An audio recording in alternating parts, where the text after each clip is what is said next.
Students, welcome to Shikshakul PCS classes. तो जैसा कि आप सब लोग जानते हैं, हम लोगों ने करंट अफेयर का सीरीज स्टार्ट किया है बिकॉज मार्च में आप लोगों के एग्जाम्स आने वाले हैं। तो आज का जो वीडियो है वो होगा जून के करंट अफेयर्स के ऊपर। इससे पहले हम लोगों ने मई का वीडियो आप लोगों के लिए अपने यूट्यूब चैनल पर डाल दिया है, तो आप एक बार अगर आपने वो नहीं देखा है तो उसे जाकर देखिए। और तब तक हम आप लोगों को आज के वीडियो में पढ़ाते हैं जून के करंट अफेयर्स। तो हम इन करंट अफेयर्स में क्या पढ़ाने वाले हैं एक बार आप देख लीजिए। हम इस वीडियो में पढ़ाने वाले हैं नेशनल न्यूज और इंटरनेशनल न्यूज, और हम लोग आपको पढ़ाएंगे इकोनॉमी से related news, sports related, science and tech related, persons in news, summit, conferences and miscellaneous current affairs. ठीक है, तो चलिए आज का हम वीडियो स्टार्ट करते हैं। ये है मासिक करंट अफेयर जून 2023, यानी कि जो मंथली करंट अफेयर जून 2023 पर ये वीडियो होने वाली है। ठीक है, तो सबसे पहला जो हमारा इसमें करंट अफेयर है वो बना है मोघरा योजना, यानी कि ये एक स्कीम है। आपको इस इमेज को देखकर समझ आ रही होगी कि घर से या आवास से रिलेटेड एक योजना है। तो ये योजना किसने शुरू करी, क्या इससे क्वेश्चंस बनेंगे, वो हम आज डिस्कस करेंगे। तो पहला है कि नवीन पटनायक के नेतृत्व में उड़ीसा सरकार ने हाल ही में मोघरा नामक एक नई आवास योजना की घोषणा की गई है। तो इसमें से सवाल ये बन सकते हैं कि किसके द्वारा शुरू की गई, तो यानी कि नवीन पटनायक के थ्रू, और ये उड़ीसा सरकार के थ्रू जो है स्टार्ट की गई है। और अगर ये इस तरह से आता है कि मोघरा नामक योजना किससे रिलेटेड है, तो एक आवास योजना, ये आपको पता होना चाहिए, उड़ीसा सरकार ने करी है। उड़ीसा में नवीन पटनायक ने इसको शुरू किया है। इस पहल का उद्देश्य क्या है, कच्चे घरों को पक्के घरों में बदलना, यानी कि जो लोग कुछ गरीबी स्तर पर रह रहे हैं, जिनके घर बहुत कच्चे बने हुए हैं, तो उनका ये उद्देश्य है कि इन घरों को पक्के घरों में बदला जाए। और इस योजना के तहत पात्र लाभार्थी 3 लाख रुपए तक का आवास ऋण प्राप्त कर सकते हैं। ठीक है, तो इस योजना के तहत क्या होगा कि सरकार आपको 3 लाख रुपए का ऋण जो है देगी, और उस ऋण की को चुका सकते हैं आप पूरे 10 वर्ष में। ठीक है, ऐसा नहीं है कि आपको 1-2 साल में वो जो अमाउंट है गवर्नमेंट को वापस करना पड़ेगा। आप 10 वर्ष के लिए इस लोन को ले सकते हैं। और ये मतलब आपको एक फ्लेक्सिबिलिटी जो है गवर्नमेंट की तरफ से दी जा रही है। ये पैसा आपको दिया जा रहा है और आप इसको 10 वर्ष तक आराम से चुका सकते हैं। अगला है सबांग बंदरगाह, यानी कि सबांग पोर्ट। इस इमेज में जैसे कि आपको दिख रहा होगा, ये हमारा सबांग पोर्ट है, ये हमारा इंडिया का मैप है, यहाँ पर श्रीलंका है, और ये है सबांग पोर्ट। ठीक है, तो इससे रिलेटेड ये न्यूज है। तो क्या है न्यूज, आइए पढ़ते हैं कि भारत और इंडोनेशिया ने हाल ही में इंडोनेशिया के आसह प्रांत में स्थित सबांग बंदरगाह यानी कि सबांग पोर्ट के विकास पर एक संयुक्त व्यवहार्यता अध्ययन पूरा किया है। ठीक है, ये सहयोग किस लिए है, ये सहयोग दोनों देशों के लिए महत्वपूर्ण रणनीतिक मूल्य रखता है। और इसका उद्देश्य क्या होगा, इसका उद्देश्य होगा कि हम अपने समुद्री संपर्क को बढ़ाएं। ठीक है, हमारा जो ओशियन पोर्ट होता है, मतलब हमारा जो भी इंपोर्ट एक्सपोर्ट होता है ओशियंस के थ्रू, उसको हम बढ़ाएं, हमारा समुद्री संपर्क बढ़े, और हिंद महासागर में भारत की सैन्य स्थिति को मजबूत करें। ठीक है, ये जो यहाँ पे हिंद महासागर है, ये जो आप मैप में देख पा रहे होंगे, इसकी जो सैन्य स्थिति है वो मजबूत हो इंडिया की तरफ से। तो ये इसका मोटिव है। ठीक है, अब इसका स्थान और महत्व क्या है एक बार वो हम देख लेते हैं। तो सबांग बंदरगाह अंडमान और निकोबार द्वीप समूह से लगभग 700 किलोमीटर दूर है।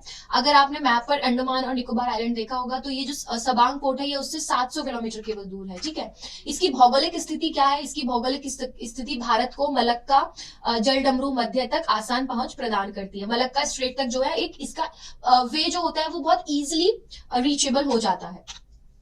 अगला है आर्टिफिशियल इंटेलिजेंस फॉर यूथ पहल यानी कि ये एक तरह से चलाई गई स्कीम है, या हम कहेंगे कि एक काइंड ऑफ योजना है जिसको आर्टिफिशियल इंटेलिजेंस फॉर यूथ के नाम पर शुरू किया गया है। तो ये भी उड़ीसा के मुख्यमंत्री नवीन पटनायक ने शुरू की है राज्य में। और इसका मोटिव ये है कि आर्टिफिशियल इंटेलिजेंस का हम एक लाभ उठाएं। जैसे कि हम सब जानते हैं कि आजकल जो हमारी जनरेशन है वो आर्टिफिशियल इंटेलिजेंस से जुड़ी हुई है। हम कितना भी कोशिश करें, कहीं ना कहीं हमें एआई का यूज, एआई का हेल्प देखने को मिलता है। हमें एआई की हेल्प अपने आजकल डेली यूज में लगती है। हम कुछ ना कुछ ऐसा काम करते हैं टेक्नोलॉजी से रिलेटेड कि हम एआई से रिलेटेड हैं, हम एआई से जुड़े हुए हैं अपने आज के रोजमर्रा के जीवन में भी। तो उड़ीसा के जो मुख्यमंत्री है नवीन पटनायक, वो चाहते हैं कि इसका लाभ हम लोग उठाएं, यहाँ का यूथ उठाए, यहाँ का जो युवा है वो उठाए। और उसके लिए उन लोगों ने 2 पहल जो है शुरू की है। और उन दोनों पहलों का नाम क्या है, पहले का नाम है उड़ीसा फॉर आर्टिफिशियल इंटेलिजेंस, और एक है आर्टिफिशियल इंटेलिजेंस फॉर यूथ। ठीक है, तो अगर हम इसको इंग्लिश में लिखेंगे तो पहला क्या होगा, पहला है उड़ीसा फॉर आर्टिफिशियल इंटेलिजेंस, और सेकंड है आर्टिफिशियल इंटेलिजेंस फॉर यूथ। ठीक है, तो इस तरह से ये जो है 2 स्कीम गवर्नमेंट के थ्रू स्टार्ट की गई है। तो एआई फॉर यूथ पहल विशेष क्या है रूप से चरण 1 से 2005 की स्कूलों और उड़ीसा आदर्श विद्यालयों से 18 वर्ष से कम उम्र के छात्रों को लक्षित करती है। तो यानी कि ये जो पहली वाली ये जो सेकंड वाली है आर्टिफिशियल इंटेलिजेंस फॉर यूथ, ये है 18 से कम वर्ष के बच्चों के लिए, जो स्कूल के बच्चे होते हैं मेनली उन पे फोकस किया जाएगा।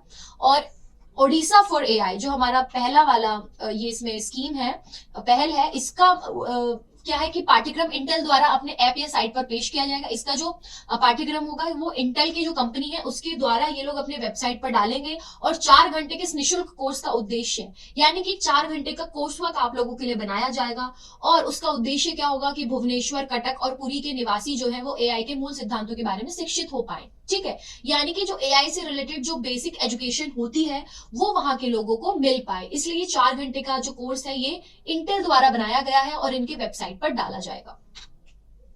अगला है केरल सरकार के ने जो सौर परियोजना स्टार्ट की है उसके बारे में, उससे रिलेटेड क्या क्वेश्चन आ सकता है। ठीक है, तो ये जैसे आप इमेज में देख पा रहे होंगे कि ये सारे सोलर पैनल्स लगे हुए हैं। और सोलर पैनल्स इसलिए भी हमारे लिए इंपॉर्टेंट है बिकॉज ये हमारे नेचर फ्रेंडली होते हैं। हमारी जो हम बिजली की इतनी खपत करते हैं अपनी आम जिंदगी में, तो हम अगर सोलर पैनल से क्या होता है कि हम सन की एनर्जी को लाइट एनर्जी में कन्वर्ट करते हैं और ऐसे हम अपनी इलेक्ट्रिसिटी को सेव कर सकते हैं। तो आइए जानते हैं इससे रिलेटेड क्या सवाल बन सकते हैं, क्यों आपके लिए एग्जाम के लिए इंपॉर्टेंट है। तो केरल सरकार ने तिरुवनंतपुरम में हर छत को सौर ऊर्जा उत्पादक स्टेशन में बदलने के उद्देश्य से agency for new and renewable energy research and technology, इसको शॉर्ट में पढ़े तो एनर्ट इसका नाम आता है। क्या आता है? एनर्ट। ये आप एक बार देख लें बिकॉज पहला क्वेश्चन अगर इससे बनता तो ये बन सकता है कि एनर्ट की फुल फॉर्म क्या है। ठीक है, तो ये एनर्ट की फुल फॉर्म आप एक बार पढ़कर जाए, मैंने यहाँ लिखी हुई है, आप लोग अपने नोट्स में नोट डाउन कर ले। Agency for new and renewable energy research and technology. ठीक है, इसके नेतृत्व में महत्वाकांक्षी जो योजनाएं हैं शुरू की गई है। प्रधानमंत्री ने 1 करोड़ घरों में छत पर सोलर पैनल स्थापित करने के उद्देश्य से जो प्रधानमंत्री सूर्योदय योजना शुरू करने के लिए 22 जनवरी को एक बैठक की अध्यक्षता की थी। ठीक है, ये उसी से रिलेटेड है, बट ये केरल सरकार के अंडर में ही आती है। तो कई बार ऐसा होता है, कई राज्य क्या करते हैं कि जो पीएम के अंतर्गत जो योजनाएं आ रही हैं वो उसी से रिलेटेड अपने अपने स्टेट्स में भी इन योजनाओं की शुरुआत कर देते हैं। तो उसी तरह से केरल सरकार ने तिरुवनंतपुरम में स्पेशली इसको लागू कर दिया है। इस योजना का लक्ष्य क्या है? इस योजना का लक्ष्य भी आप लोगों का क्वेश्चन में आ सकता है कि 40 गीगावाट सौर ऊर्जा के लक्ष्य को प्राप्त करना। बिकॉज कई बार इस तरह से क्वेश्चन बनते हैं कि what is the aim of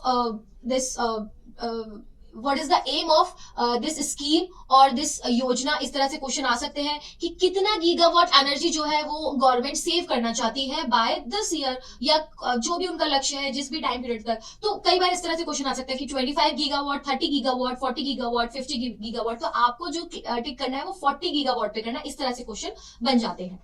ठीक है, अगला है हमारा डिजिटल कुंभ म्यूजियम। तो उत्तर प्रदेश में जो है डिजिटल कुंभ म्यूजियम का यानी कि डिजिटल कुंभ संग्रहालय का निर्माण किया जाएगा। और ये हमारा बहुत इंपॉर्टेंट है, जून में ये काफी ज्यादा चर्चित रहा। और क्योंकि यूपी से रिलेटेड है तो इसको आप एक बार जरूर पढ़कर जाएं अगर आप यूपी पीसीएस की प्रिपरेशन कर रहे हैं तो यूपी में जो है पर्यटन विभाग जो होता है, यानी कि जो पर्यटकों से रिलेटेड सारे फैसले लेता है या इस तरह की चीजों में अपना योगदान देता है, अपने सजेशंस देता है। तो यूपी में जो पर्यटन विभाग है उसने डिजिटल कुंभ संग्रहालय नामक एक उल्लेखनीय परियोजना के निर्माण का प्रस्ताव दिया है। ये प्रस्ताव दिया गया है कि डिजिटल कुंभ संग्रहालय बनाया जाए। इस संग्रहालय का उद्देश्य क्या होगा? इसका उद्देश्य होगा कि जो कुंभ मेले के पौराणिक और ऐतिहासिक महत्व में अंतर्दृष्टि प्रदान करते हुए आगंतुकों को एक आधुनिक और गहन अनुभव प्रदान करना।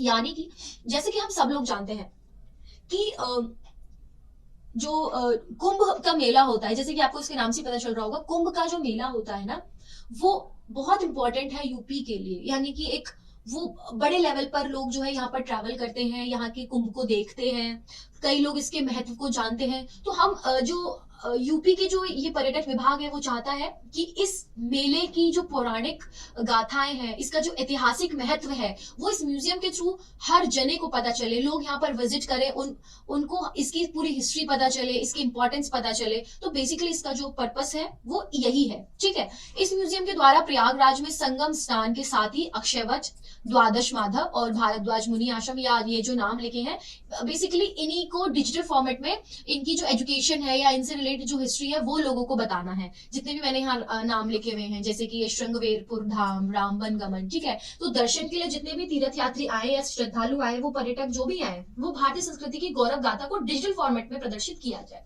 उनके लिए किया जाए।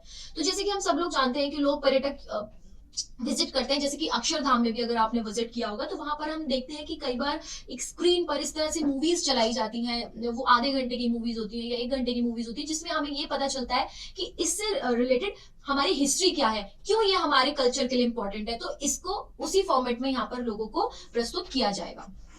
अगला है शंघाई सहयोग संगठन का 23वां शिखर सम्मेलन, ठीक है। ये जो आयोजित किया गया था, कब आयोजित किया गया था? 16 सितंबर 2022 को समरकंद शिखर सम्मेलन में एससीओ का मतलब होता है शंघाई सहयोग संगठन की घूर्णन अध्यक्षता ग्रहण की, यानी कि इससे पहले भारत इसकी अध्यक्षता में नहीं था। भारत कब आया इसकी अध्यक्षता में? 16 सितंबर 2022 को आया। और इसका जो 23वां शिखर सम्मेलन था वो 4 जुलाई 2023 को भारत की अध्यक्षता में ही किया गया, ठीक है। कब किया गया? 4 जुलाई 2023 को। और इसको किसने किया? ये प्रधानमंत्री नरेंद्र मोदी की अध्यक्षता में आयोजित किया गया, ठीक है। तो एक तो इसकी डेट इंपॉर्टेंट है कि भारत कब इसका अध्यक्ष बना, इसका मेंबर बना, और भारत ने इस बार इस शिखर सम्मेलन को किसने ऑर्गेनाइज किया, ये किसकी अध्यक्षता में किया गया? तो ये भारत की अध्यक्षता में किया गया, ठीक है। और इसकी डेट क्या थी? इसकी डेट थी 4 जुलाई 2023। तो ये डेट आप इसकी डेट याद रखें, और इंडिया ने ऑर्गेनाइज करा, ये आप लोग जरूर याद रखें। और इसकी थीम क्या थी? बिकॉज हर साल के जो शिखर सम्मेलन की थीम होती है वो अलग होती है। तो इस बार की थीम क्या थी? एक सुरक्षित एससीओ की ओर, ठीक है। तो एक सुरक्षित एससीओ की ओर, तो इसका मतलब क्या है कि एक सुरक्षित शंघाई सहयोग संगठन की ओर। तो ये इसका मतलब होता है। यहाँ पे एससीओ का मतलब होता है शंघाई सहयोग संगठन, ठीक है। और इसके अलावा मैंने यहाँ पे थोड़ी सी इंफॉर्मेशन लिखी हुई है, ये भी आप लोग पढ़ लीजिए कि कौन कौन इसके मेंबर हैं और कितनी इसमें बैठक हुई। जैसे कि यहाँ पर मैंने लिखा हुआ है, भारत ने इसकी कुल 134 बैठकों और कार्यक्रमों की मेजबानी की, जिनमें 14 मंत्री स्तरीय बैठकें शामिल हैं, ठीक है। तो ये बेसिक क्वेश्चन है, आ भी सकता है, नहीं भी आ सकता है, इसका कोई कंफर्मेशन नहीं होता, बट ये साइड नॉलेज भी आप लोग अगर लेके जाएंगे तो ये आपके लिए हेल्पफुल होगी। और ये एक अंतर सरकारी संगठन है जिसकी स्थापना 2001 में शंघाई चीन में हुई थी, ठीक है। तो इसकी स्थापना कहाँ पर की गई थी? ये भी अच्छा, ये इसमें से बहुत इंपॉर्टेंट क्वेश्चन बन सकता है कि शंघाई में, चीन का एक शहर है शंघाई, वहां पर इसकी स्थापना हुई थी। कब हुई थी? 2001 में हुई थी। और संगठन में 9 सदस्य देश शामिल हैं। कौन कौन से देश हैं वो मैंने यहाँ पे नाम लिखे हुए हैं, चीन, रूस, Kazakhstan, Kyrgyzstan, Tajikistan, Uzbekistan, Bharat, Pakistan और ईरान, ठीक है। और 23वें शिखर सम्मेलन के दौरान ईरान जो है आधिकारिक तौर पर 9वां सदस्य बना, यानी कि इससे पहले ईरान नहीं था। जैसे इंडिया 2022 में इसका मेंबर बना है, वैसे ही ईरान इस बार इसका मेंबर बना है, इससे पहले ईरान इसका मेंबर नहीं था। अगली जो हमारी खबर है वो ये है कि अहमदनगर जिले का नाम अहिल्याबाई होलकर के नाम पर रखा गया है। और ये कहाँ पर है? महाराष्ट्र में अहमदनगर का एक जिला था जिसका अब नाम बदलकर क्या कर दिया गया है? अहिल्याबाई होलकर नाम पर बदल दिया गया है। और क्योंकि अहिल्याबाई हमारे इतिहास से भी जुड़ी हुई हैं तो इन पर सवाल वैसे भी बनते हैं, और अब इस जिले का नाम बदल दिया गया है, तो ये एग्जाम में बहुत इंपॉर्टेंट है हमारे एग्जाम के लिए, तो ये आप लोग एक बार जरूर पढ़कर जाएं। तो अहिल्याबाई होलकर के बारे में हम थोड़ा सा जान लेते हैं। अहिल्याबाई होलकर का जो जन्म है वो 31 मई 1725 को हुआ था, और इनकी जो मृत्यु हुई थी वो कब हुई थी? 13 अगस्त 1795 को। ये मराठा साम्राज्य की एक महिला थी, और इनका इतिहास भी इनका किसके साथ जुड़ा है? इनके जो ससुर थे वो कौन थे? मल्हार राव होलकर, और उनके पुत्र यानी कि इनके पति थे खंडेराव, उनकी धर्मपत्नी थी। और ये महेश्वर की राजधानी पर इन्होंने शासन किया था। कहां पर किया था? महेश्वर की राजधानी पर। तो ये आप लोग इनके बारे में थोड़ा सा पढ़कर जाएं। और इनका जन्म कहां पर हुआ था? चौंडी नामक गांव में हुआ था, अहमदनगर जिले में ही, जिसका नाम बदलकर इनके नाम पर करा जा रहा है, अहिल्याबाई होलकर जिले पे। तो चौंडी नामक गांव में इनका जन्म हुआ था। अगला हमारा करंट अफेयर है यूएई कंबाइंड मैरीटाइम फोर्सेस, यानी कि यूएई जो है वो कंबाइंड मैरीटाइम फोर्सेस से अलग हो चुका है, ठीक है। तो ये सवाल बन सकता है कि यूएई किससे अलग हुआ है? तो कंबाइंड मैरीटाइम फोर्सेस से अलग हुआ है, ठीक है। यूएई यानी कि संयुक्त अरब अमीरात ने आधिकारिक तौर पर 2 महीने पहले सीएमएफ से अपनी वापसी की घोषणा की है। और सीएमएफ की क्योंकि सीएमएफ के बारे में भी हमें थोड़ी सी बेसिक इंफॉर्मेशन होनी चाहिए, बिकॉज ये भी एग्जाम में इंपॉर्टेंट है। तो सीएमएफ की जो स्थापना है वो 2001 में हुई थी, और इसमें 38 भागीदार राष्ट्र शामिल थे। ये खाड़ी के जल क्षेत्र में सुरक्षा और स्थिरता सुनिश्चित करने के लिए जिम्मेदार है, यानी कि जो खाड़ी के जो जल क्षेत्र है तो वहां पर सुरक्षा और स्थिरता यानी कि सेफ्टी और सिक्योरिटी से रिलेटेड ये रिस्पॉन्सिबल है, जो वैश्विक तेल व्यापार के लिए महत्वपूर्ण है। यानी कि हमारा जो तेल का आयात निर्यात होता है वैश्विक तल पर जो होता है, वर्ल्ड ट्रेड जो होता है, उसके लिए ये बहुत इंपॉर्टेंट रोल प्ले करता है। अगला है इंडोनेशिया द्वारा कोमोडो अभ्यास, यानी कि इंडोनेशिया ने एक्सरसाइज कोमोडो का आयोजन किया था। एक्सरसाइज कोमोडो को हम हिंदी में कोमोडो अभ्यास कहते हैं, तो इसका एक बार आप लोग नाम जरूर देखें, ये अपने नोट्स में आप लोग सारा कुछ नोट डाउन कर लें। तो इंडोनेशिया द्वारा आयोजित बहुपक्षीय नौसेना अभ्यास कोमोडो, इसको हम शॉर्ट में बोलते हैं एमनेक, ठीक है। ये बहुपक्षीय नौसेना अभ्यास कोमोडो इंडोनेशिया के मकासर से 4 से 8 जून 2023 तक इसका आयोजन जो था हुआ था। तो कब कब हुआ था इसका? 4 से 8 जून तक, यानी कि 4, 5, 6, 7, 8 ये 5 दिन इसका आयोजन हुआ था। और इसके लिए भारतीय नौसेना जहाज सतपुड़ा बहुपक्षीय नौसेना अभ्यास कोमोडो में भाग लेने के लिए इंडोनेशिया पहुंचा था। यानी कि जो इंडिया की जो नेवी फोर्सेज हैं, नेवी का जो जहाज है सतपुड़ा बहुपक्षीय, ये इंडोनेशिया गया था। हमारी नेवी फोर्सेज भी गई थी, क्योंकि ये इंडोनेशिया में ही आयोजित किया गया था। और इस अभ्यास की जो शुरुआत है वो 2024 में हुई थी, और ये जो इस बार हुआ था 23 में, ये चौथा संस्करण था, ठीक है। यानी कि पहला जो संस्करण था वो 2014 में हुआ था, क्योंकि तब इसकी शुरुआत हुई थी, और ये वाला जो संस्करण था ये चौथा संस्करण था। अगला है पीएम स्वनिधि मोबाइल ऐप, यानी कि इस ऐप को जो है लॉन्च किया गया है। मैंने यहाँ पर आप इमेज में देख पाएंगे, यहाँ पर मैंने इस की जो प्ले स्टोर से इमेज उठाकर लगाई हुई है आप लोगों के लिए, एक बार आप देखें, इसको आप पहचान पाएंगे। ये पीएम स्वनिधि मोबाइल ऐप जो है वो लॉन्च किया गया है, और ये किसके लिए, ये मैं आपको एक बार बता देती हूँ।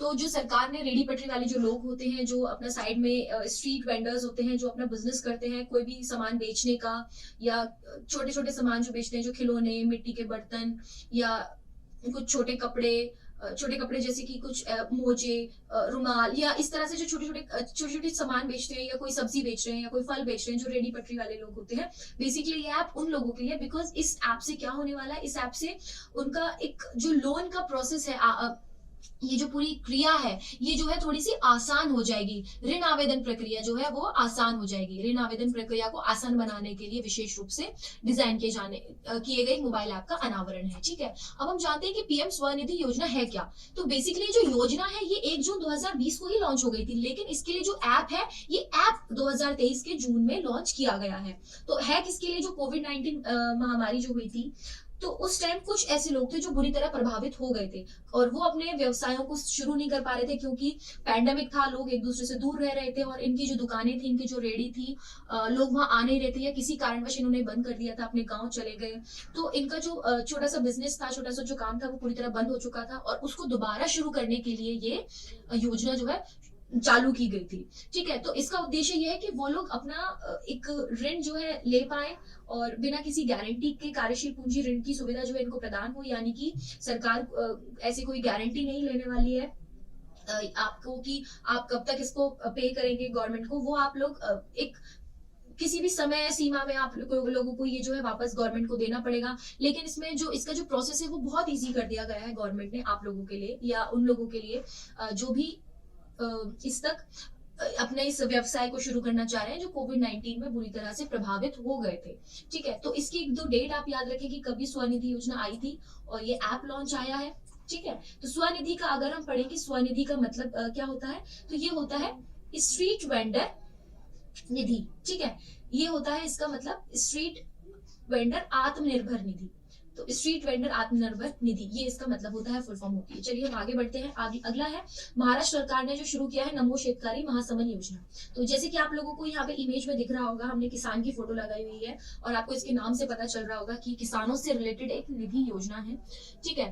तो महाराष्ट्र सरकार ने 30 मई 2023 को एक वित्तीय योजना को मंजूरी दी है। इसके तहत क्या होने वाला है, इसके तहत किसानों को लगभग 1 करोड़ किसानों को 6,000 रुपए का भुगतान जो है सरकार करेगी। और जैसे कि पीएम द्वारा भी एक किसान योजना चलाई जा रही है 6,000 रुपए जिसमें मिलते हैं, ये उसी योजना के बारे में बात नहीं हो रही, ये उस योजना से अतिरिक्त एक योजना है, यानी कि दूसरी योजना है, ठीक है। ये हम उससे अतिरिक्त योजना, उसके बारे में बात नहीं कर रहे, ये महाराष्ट्र सरकार की ही है केवल। इसमें केवल महाराष्ट्र के किसानों को ही लाभ जो है मिलने वाला है। तो राज्य सरकार की इस योजना से 1 करोड़ से अधिक किसान जो है लाभान्वित होंगे। और महाराष्ट्र मंत्रिमंडल ने पर्यटन क्षेत्र में महिलाओं को सशक्त बनाने के लिए एक आई नामक लिंग समावेशी पर्यटन नीति के कार्यान्वयन को भी मंजूरी दी है, ठीक है। महाराष्ट्र मंत्रिमंडल ने क्या किया है, पर्यटन क्षेत्र में महिलाओं को सशक्त बनाने के लिए, यानी कि जो पर्यटन क्षेत्र है जहां पर लोग पर्यटक आते हैं, वहां पे महिलाओं को सशक्त बनाने के लिए एक आई नामक लिंग समावेशी पर्यटन नीति के कार्यान्वयन को भी मंजूरी दी है। तो ये आप लोग जरा पढ़कर जाए।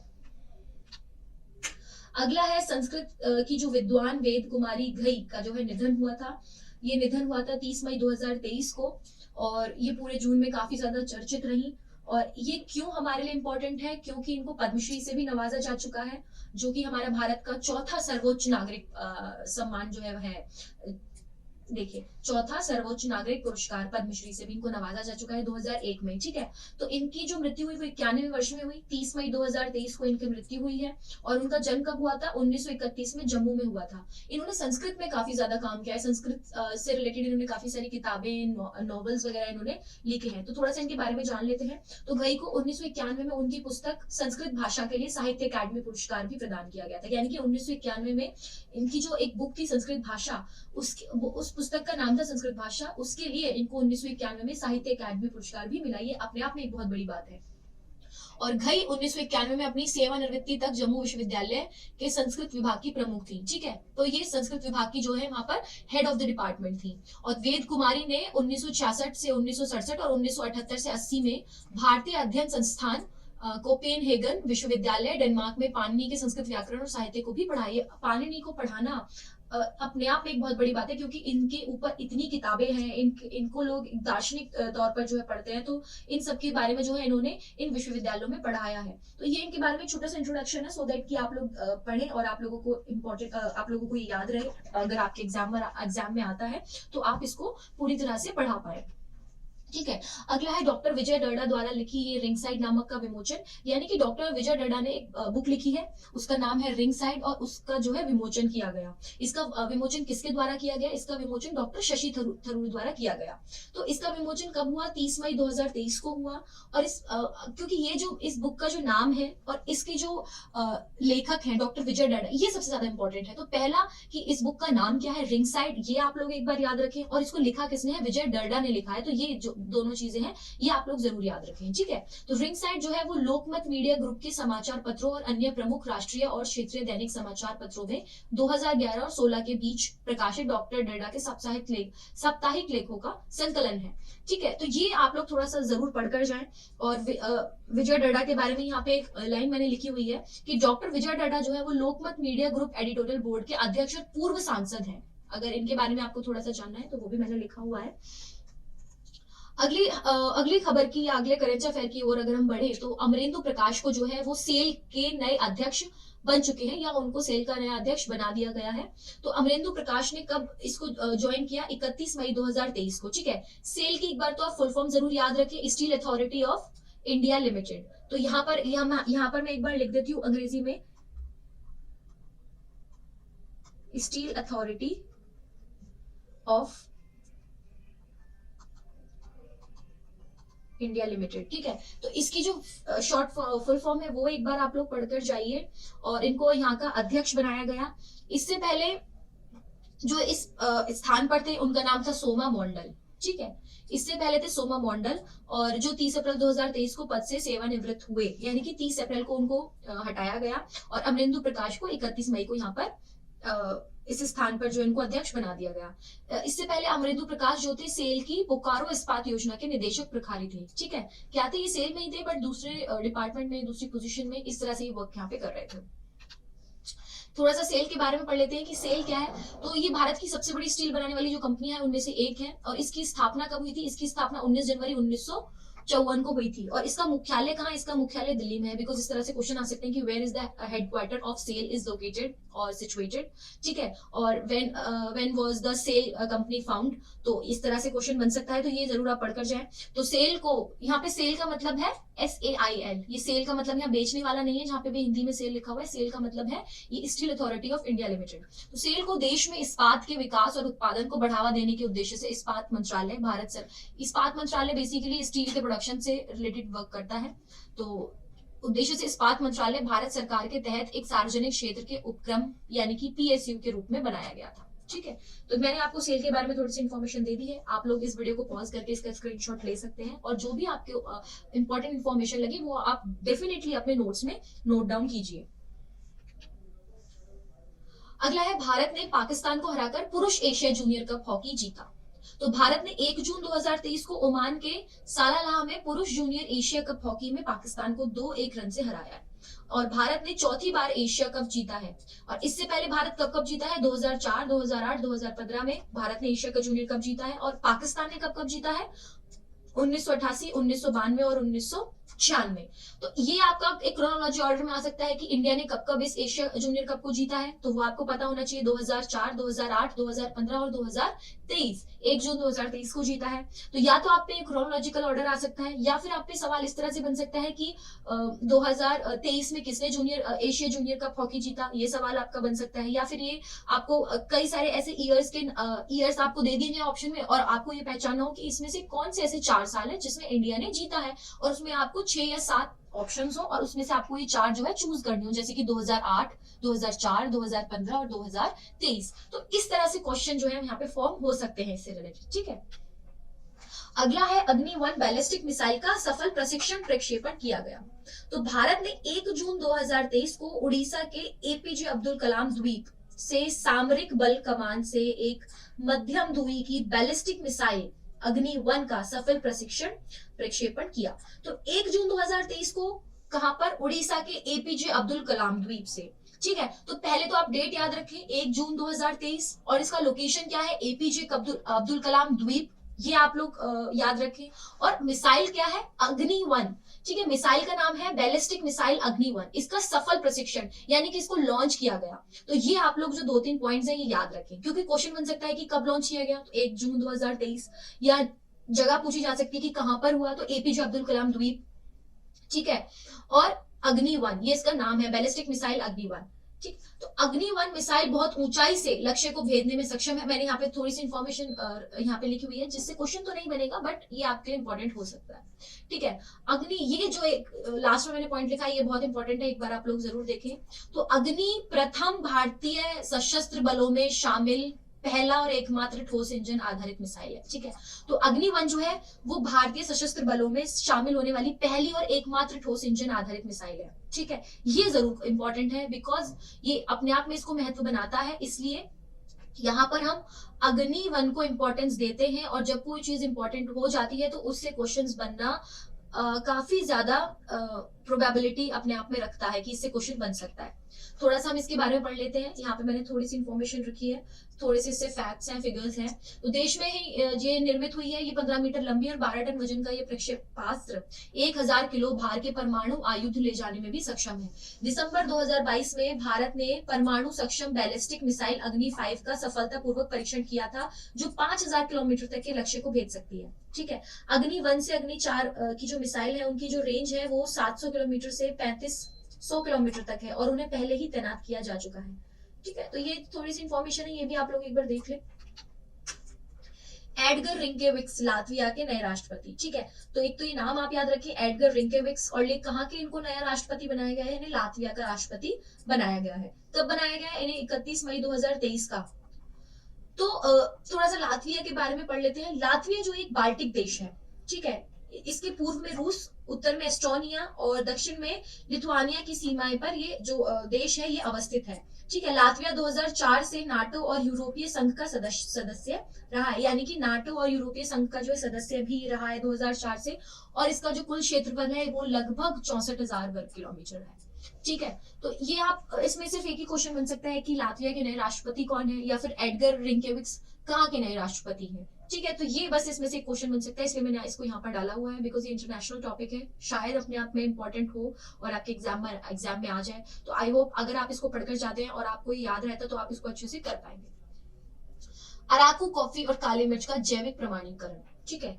तो यहाँ पर 2 चीजें हैं। आंध्र प्रदेश के में विशाखापट्टनम के गिरिजन कोऑपरेटिव कॉर्पोरेशन को अपनी प्रसिद्ध अराकू कॉफी और काली मिर्च, तो यानी कि आंध्र प्रदेश के विशाखापट्टनम में, ठीक है, एक गिरिजन कोऑपरेटिव कॉर्पोरेशन है। तो उनकी 2 चीजें काफी फेमस है, एक तो है अराकू कॉफी और एक है काली मिर्च। अराकू कॉफी पे मैंने यहाँ पे एक छोटी सी इमेज लगाई हुई है। तो अब ये ऑर्गेनिक सर्टिफाइड हो गया है, यानी कि इसको एक जैविक प्रमाणीकरण मिल चुका है। गिरिजन कोऑपरेटिव कॉर्पोरेशन को जैविक प्रमाण पत्र का दर्जा किसने दिया है? अच्छा, ये भी सवाल बनता है कि जैविक प्रमाण पत्र का दर्जा किसने दिया। तो या तो सवाल बनेगा कि आंध्र प्रदेश में, या ये जो कॉर्पोरेशन है, गिरिजन कोऑपरेटिव कॉर्पोरेशन है, इसके कौन से 2 प्रोडक्ट को ऑर्गेनिक सर्टिफिकेशन मिला है। तो इसका आंसर तो हो जाएगा अराकू कॉफी और काली मिर्च, ठीक है। यह सवाल ये बन सकता है कि गिरिजन कोऑपरेटिव कॉर्पोरेशन को ये जो दर्जा दिया है किसने दिया है, तो ये जो संस्था है ना, इसका नाम है अपेडा।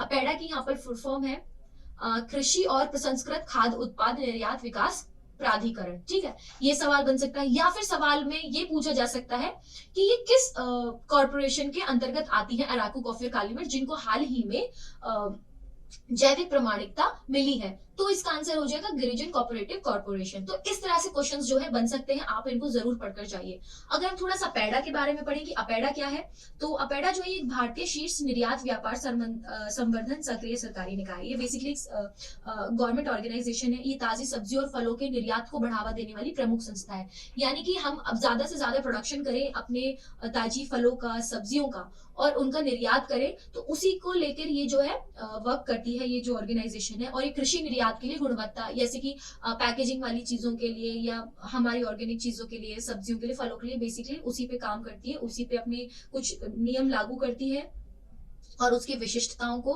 बताती है, उसकी आवश्यकताओं को, पैकेजिंग की आवश्यकताओं को बताती है ये जो ऑर्गेनाइजेशन है। तो ये बेसिकली फार्मिंग से ही रिलेटेड है। तो ये मैंने आपको थोड़ा सा इसका एक ब्रीफ इंट्रोडक्शन दे दिया है पैडा का, जिससे आपको ये याद जरूर रहेगा। अगला है डेनिस फ्रांसिस, यूएनजीए के 78वें अध्यक्ष चुने गए।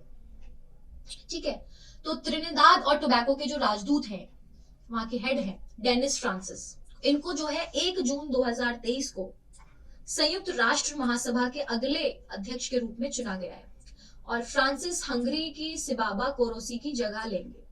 तो यानी कि डेनिस फ्रांसिस जो है, ये जहां पे मैंने इनकी द्रौपदी मुर्मू के साथ यहाँ पे पिक्चर लगाई, आप लोग देख सकते हैं, इनको 78वां अध्यक्ष जो है चुना गया है यूएनजी का। ठीक है, अब यूएनजी क्या, एक बार उसके बारे में पढ़ लेते हैं। यूएनजी की स्थापना जो है 1900, यूएनजी की पहले तो फुल फॉर्म आप देख लें, संयुक्त राष्ट्र महासभा। ठीक है, इसकी स्थापना हुई थी 1945 में, संयुक्त राष्ट्र के चार्टर के तहत हुई थी। इसका हेडक्वार्टर कहाँ है, इसका हेडक्वार्टर है न्यूयॉर्क में। ये क्वेश्चन बन सकता है कि व्हेन इट वाज फाउंडेड, तो 1945, and where it is located, its headquarter where it is located, तो इट्स न्यूयॉर्क। ठीक है, ये संयुक्त राष्ट्र के 6 प्रमुख अंगों में से एक है। यानी कि संयुक्त राष्ट्र के जो 6 प्रमुख अंग हैं उनमें से ये एक है, और संगठन के मुख्य नीति निर्माण अंग के रूप में काम करता है जो यूएनजीए है। और संयुक्त राष्ट्र के 193 जो देश हैं, सदस्य देश हैं, उनमें से प्रत्येक के पास एक समान वोट है। ठीक है, इसको यानी कि एक देश एक वोट की तरह ये काम करता है। तो मैंने थोड़ा सा यूएनजी के बारे में बता दिया आप लोगों को, तो ये आप एक बार पढ़कर जरूर जाइएगा, बिकॉज इससे क्वेश्चन बन सकता है। विश्व पर्यावरण दिवस 5 जून को आता है। ये हम जानते हैं कि हर साल 5 जून को विश्व पर्यावरण दिवस मनाया जाता है, लेकिन इस बार इसकी क्या थीम थी, ये सवाल बन सकता है, इसलिए मैंने ये यहाँ पर टॉपिक डाला हुआ है। तो विश्व पर्यावरण दिवस 2030 की थीम थी सोल्यूशन टू प्लास्टिक पोल्यूशन। ठीक है, ये थीम प्लास्टिक प्रदूषण के समाधान पर आधारित है। जैसे कि हम सब लोग जानते हैं, हमारी जो अभी इतनी एडवांस लाइफ हो गई है, हम इतने बिजी हो गए हैं अपनी लाइफों में कि हम एनवायरनमेंट के से रिलेटेड कुछ भी नहीं करते हैं, या बहुत कम चीजें कर पाते हैं जितनी कि हमें करनी चाहिए बीइंग अ ह्यूमन बीइंग। ठीक है, तो उसी को लेके ये जो थीम थी इस बार की, सोल्यूशंस टू प्लास्टिक पोल्यूशन, तो ये जो है रखी गई। और इसके साथ ही पूरे विश्व में प्रतिवर्ष 400 मिलियन टन प्लास्टिक का उत्पादन होता है। ये बहुत बड़ा अमाउंट है, 400 मिलियन टन, जिसमें से सिर्फ 50% का ही फिर से प्रयोग हो पाता है और सिर्फ 10% की ही रिसाइकलिंग हो पाती है। यानी कि अगर हमने इतना 400 मिलियन टन जो है हमने उसका उत्पादन किया, हम केवल 50% जो उसका उस अमाउंट जो है 50% उसका हम रिसाइकल कर पाते हैं। 10% जो है हम 50% को रीयूज कर पाते हैं और 10% को रिसाइकल कर पाते हैं। यानी कि जो 40% है वो अभी भी हमारा लैंडफिल हो रहा है, हम केवल उसको एज अ वेस्ट अपने अर्थ के ऊपर थ्रो कर रहे हैं। और ये अपने आप में एक बहुत ही शर्मनाक बात है मानव जाति के लिए, क्योंकि हम लोग अपने अर्थ को बहुत ज्यादा नष्ट करते जा रहे हैं धीरे धीरे, और हमें इसकी ओर ज्यादा से ज्यादा जो है ध्यान देना चाहिए अपने पर्यावरण को बचाने के लिए। तो इसी की थीम पर सॉल्यूशंस टू प्लास्टिक पोल्यूशन जो है इस बार की थीम थी, और उसी पर हमारे जो गवर्नमेंट ऑर्गेनाइजेशन है वो वर्क कर रही है। तो संयुक्त राष्ट्र संघ ने 5 जून 1972 को पहला पर्यावरण दिवस मनाया था। तो ये सवाल बन सकता है, हालांकि एक ऐसा सवाल है कि जरूरी नहीं इसी बार बने, तो कभी भी बन सकता है कि पहली बार कब बनाया गया पर्यावरण दिवस। तो 5 जून 1972 को बनाया गया, और तब से प्रतिवर्ष इस दिवस को जो है मनाया जाता है। अगला है घाना की लेखिका और नारीवादी अम्मा अता एडू का निधन। घाना की काफी प्रसिद्ध लेखिका रही हैं, जो नारीवादी भी है अपने आप में। तो इनका नाम था अमा अता एडू। इनका जो है निधन हो गया, और ये काफी फेमस पर्सनालिटी थी, इसलिए इनसे क्वेश्चंस जो है की प्रोबेबिलिटी बढ़ जाती है बनने की। ठीक है, तो घाना की प्रतिष्ठित लेखिका अमा एतू एडू का 81 वर्ष की उम्र में निधन हुआ। कब हुआ? 31 मई 2023 को। और उनकी क्लासिक्स पुस्तक जो है, उस बुक का नाम है the dilemma of a ghost and changes. ठीक है, वो दशकों से पश्चिम अफ्रीकी स्कूल में बच्चों को पढ़ाया जा रहा है। एक उपन्यासकार यानी कि नॉवेलिस्ट के रूप में उन्होंने 1992 में उपन्यास चेंजेस के साथ कॉमनवेल्थ राइटर्स पुरस्कार भी जीता है। कॉमनवेल्थ राइटर्स पुरस्कार जो है वो काफी बड़ी अपने आप में एक अवार्ड है सभी राइटर्स के लिए। ठीक है, तो उन्होंने उस अवार्ड को भी जीता है 1992 में। और इनकी डेथ कब हुई, तो इनके बारे में आप जरूर पढ़कर जाएं कि घाना की लेखिका या नारीवादी जो है अमा अता एडू, उनका निधन कब हुआ, या इनके जन्म, या कितने वर्ष की थी ये, और इनकी बुक का नाम, बुक क्योंकि बहुत इंपॉर्टेंट है बिकॉज ये बुक की वजह से ही इतनी फेमस पर्सनालिटी बनी। तो इनका बुक का नाम कि the dilemma of a ghost and changes, या फिर ये सवाल आ सकता है कि the dilemma of a ghost and changes की लेखिका कौन है, तो इसमें इनका आपको नाम पता होना चाहिए।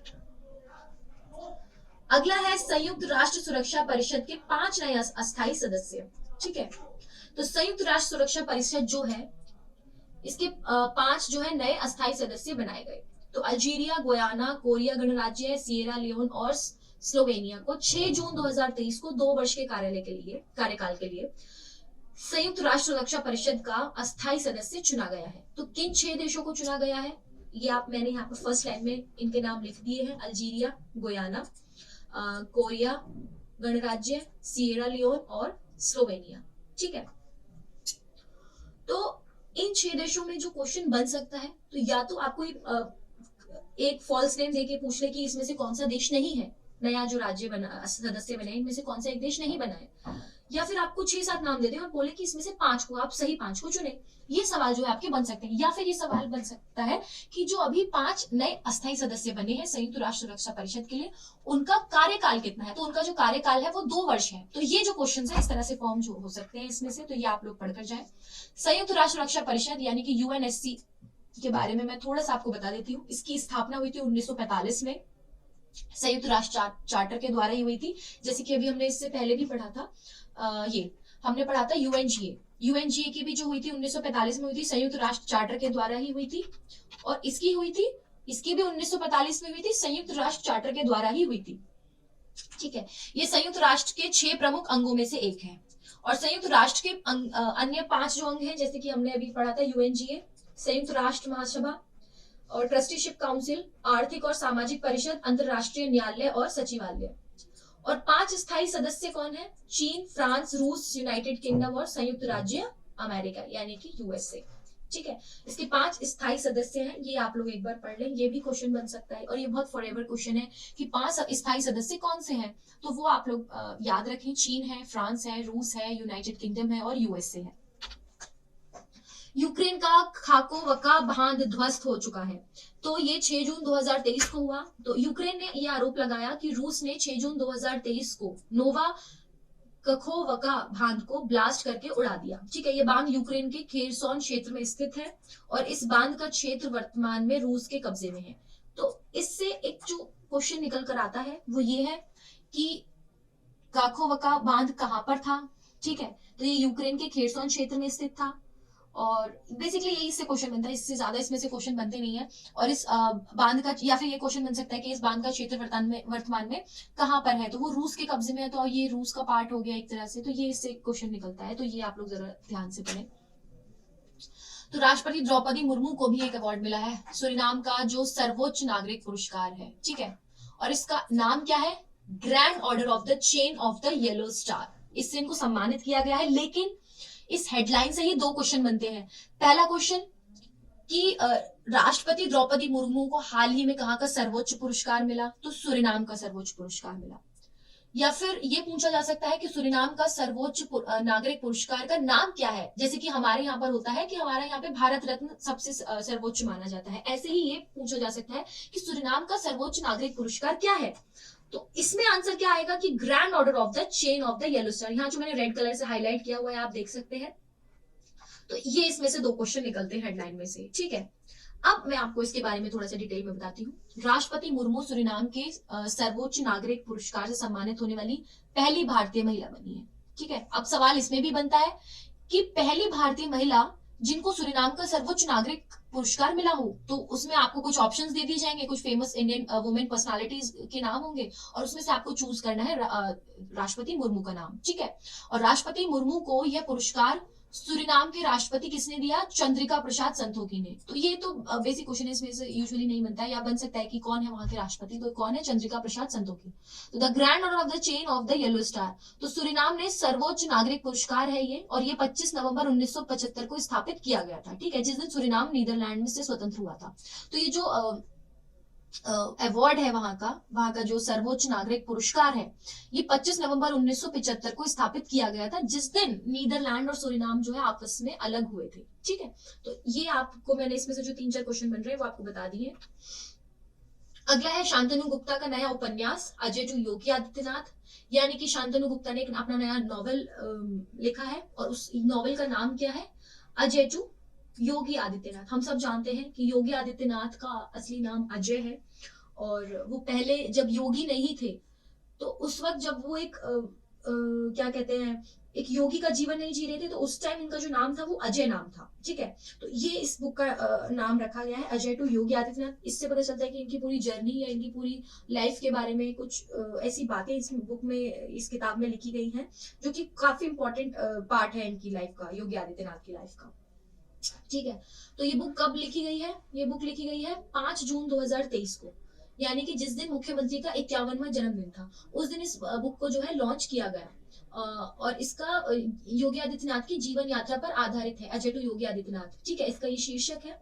और शांतनु गुप्ता ने योगी आदित्यनाथ पर 2 बेस्ट सेलर शीर्षक, the monk who transformed Uttar Pradesh और the monk who became chief minister भी लिखे हैं। ठीक है, तो इस पर यानी कि शांतनु गुप्ता ने योगी आदित्यनाथ पर 2 बेस्ट सेलर शीर्षक, इनका नाम एक बार देख लें, ये क्वेश्चन बन सकता है, the monk who transformed Uttar Pradesh और the monk who became chief minister, ये 2 भी लिखे हैं।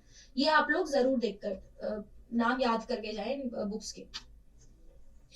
अब डीआरडीओ द्वारा अग्नि प्राइम बैलिस्टिक मिसाइल का सफलतापूर्वक परीक्षण, ये हमने अभी हाल ही में अग्नि 1 मैंने आपको प्रीवियस वाली स्लाइड में पढ़ाया था, एक बार और देख लेते हैं। इसमें क्या है कि डीआरडीओ द्वारा इसका सफलतापूर्वक परीक्षण हुआ है। तो नई पीढ़ी को बैलिस्टिक मिसाइल यानी कि अग्नि प्राइम या अग्नि 1 का रक्षा अनुसंधान और विकास संगठन यानी कि डीआरडीओ ने 7 जून 2023 को ओडिशा तट के डॉक्टर एपीजे अब्दुल कलाम द्वीप के सफलतापूर्वक उड़ान का परीक्षण किया। तो सबसे पहले तो आप लोग डीआरडीओ की फुल फॉर्म जो है पढ़ ले, आपके एग्जाम के लिए इंपॉर्टेंट है और ये कभी भी आ सकती है। तो डीआरडीओ की हिंदी में तो हमने जैसे यहाँ पर लिखा हुआ है रक्षा अनुसंधान और विकास संगठन, इसकी इंग्लिश में फुल फॉर्म है defence research and development organisation. ठीक है, और ये 7 जून 2023 को लॉन्च की गई थी ये मिसाइल जो है अग्नि 1। ये मिसाइल के 3 सफल विकास परीक्षणों के बाद यूजर्स द्वारा आयोजित पहला प्री इंडक्शन नाइट लॉन्च था, जो सिस्टम की सटीकता और विश्वसनीयता को मान्य करता है। ये हम अभी पढ़ चुके हैं, इसको मैं दोबारा नहीं पढ़ा रही हूँ, सेम ही है, इसमें कुछ खास है नहीं। अग्नि 1 मिसाइल, अग्नि प्राइम मिसाइल के बारे में थोड़ा सा जान लेते हैं। अग्नि प्राइम मिसाइल जो है ये अग्नि सीरीज की ही नई जनरेशन की मिसाइल है। ठीक है, तो ये सवाल बन सकता है कि अग्नि सीरीज की नई मिसाइल का नाम तो अग्नि प्राइम है। ठीक है, ये सवाल बन सकता है। और इस मिसाइल का वजन 11,000 किलोग्राम है और ये मिसाइल 2000 किलोमीटर की दूरी तक किसी भी लक्ष्य को मार गिराने की क्षमता रखती है। यानी कि 2000 किलोमीटर की दूरी पर कोई भी आप इस मिसाइल का लक्ष्य देते हैं या आप इसको सिस्टमाइज करते हैं इस तरह से, तो वो उसको मार गिराने की क्षमता रखती है। ये मिसाइल एक साथ कई टारगेट को ध्वस्त कर सकता है। ऐसा नहीं कि आपने 2000 किलोमीटर के रेंज में केवल एक टारगेट रखा तो वो एक ही को ध्वस्त करेगी, नहीं, वो 2000 किलोमीटर तक कितने भी टारगेट्स को फिनिश कर सकती है। जनार्दन प्रसाद भारतीय भूवैज्ञानिक सर्वेक्षण का नया महानिदेशक नियुक्त। क्या है इसमें ये हम एक बार देखते हैं। तो जनार्दन प्रसाद, जिनकी मैंने यहाँ पर पिक्चर लगाई हुई है, ये आप लोग इनका एक बार जरूर देखें, को भारतीय भूवैज्ञानिक सर्वेक्षण यानी कि जीएसआई का नया महानिदेशक नियुक्त किया गया है। तो जीएसआई के बारे में हम लोग थोड़ा सा जानेंगे। जीएसआई क्या है? ठीक है, जियोलॉजिकल सर्वे ऑफ इंडिया, जिसको हम बोलते हैं भूवैज्ञानिक सर्वेक्षण, भारतीय भूवैज्ञानिक सर्वेक्षण। तो इसको इनका नया महानिदेशक चुना गया है। इसमें से सबसे पहला सवाल ये बनता है कि who is appointed as the new chief of Indian geological survey या जियोलॉजिकल सर्वे ऑफ इंडिया। तो इसमें आंसर आएगा जनार्दन प्रसाद। और ये डायरेक्ट क्वेश्चन है जो आ सकता है, डायरेक्ट क्वेश्चन इससे फॉर्म हो रहा है और बहुत बेसिक सा क्वेश्चन है, तो ये आप लोग जरूर जरूर जरूर पढ़कर जाएं। ठीक है, महानिदेशक के रूप में नियुक्त होने से पहले जनार्दन प्रसाद अतिरिक्त महानिदेशक और दक्षिणी क्षेत्र के विभाग में प्रमुख थे।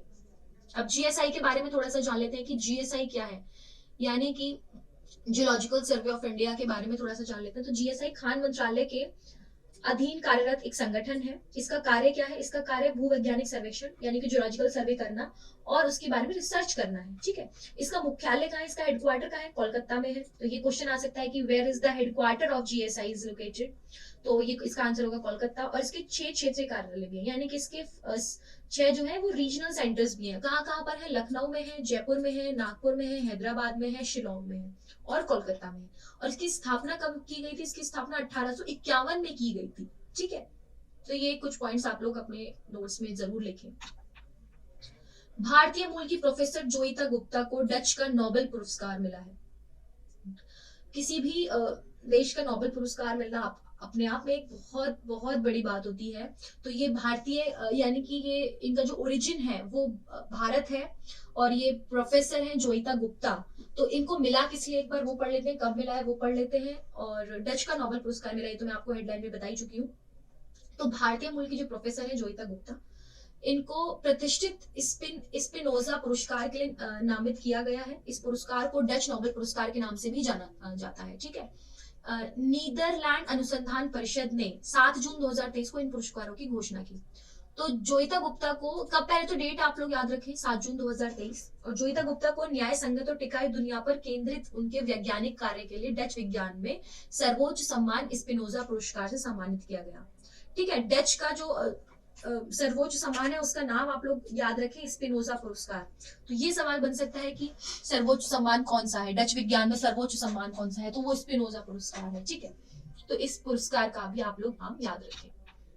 जोईता गुप्ता के बारे में थोड़ा सा पढ़ लेते हैं। जोईता गुप्ता को आधिकारिक रूप से ये पुरस्कार इसके लिए चुने गए एक अन्य वैज्ञानिक टोबी कियर्स के साथ 4 अक्टूबर 2023 को प्रदान किया गया।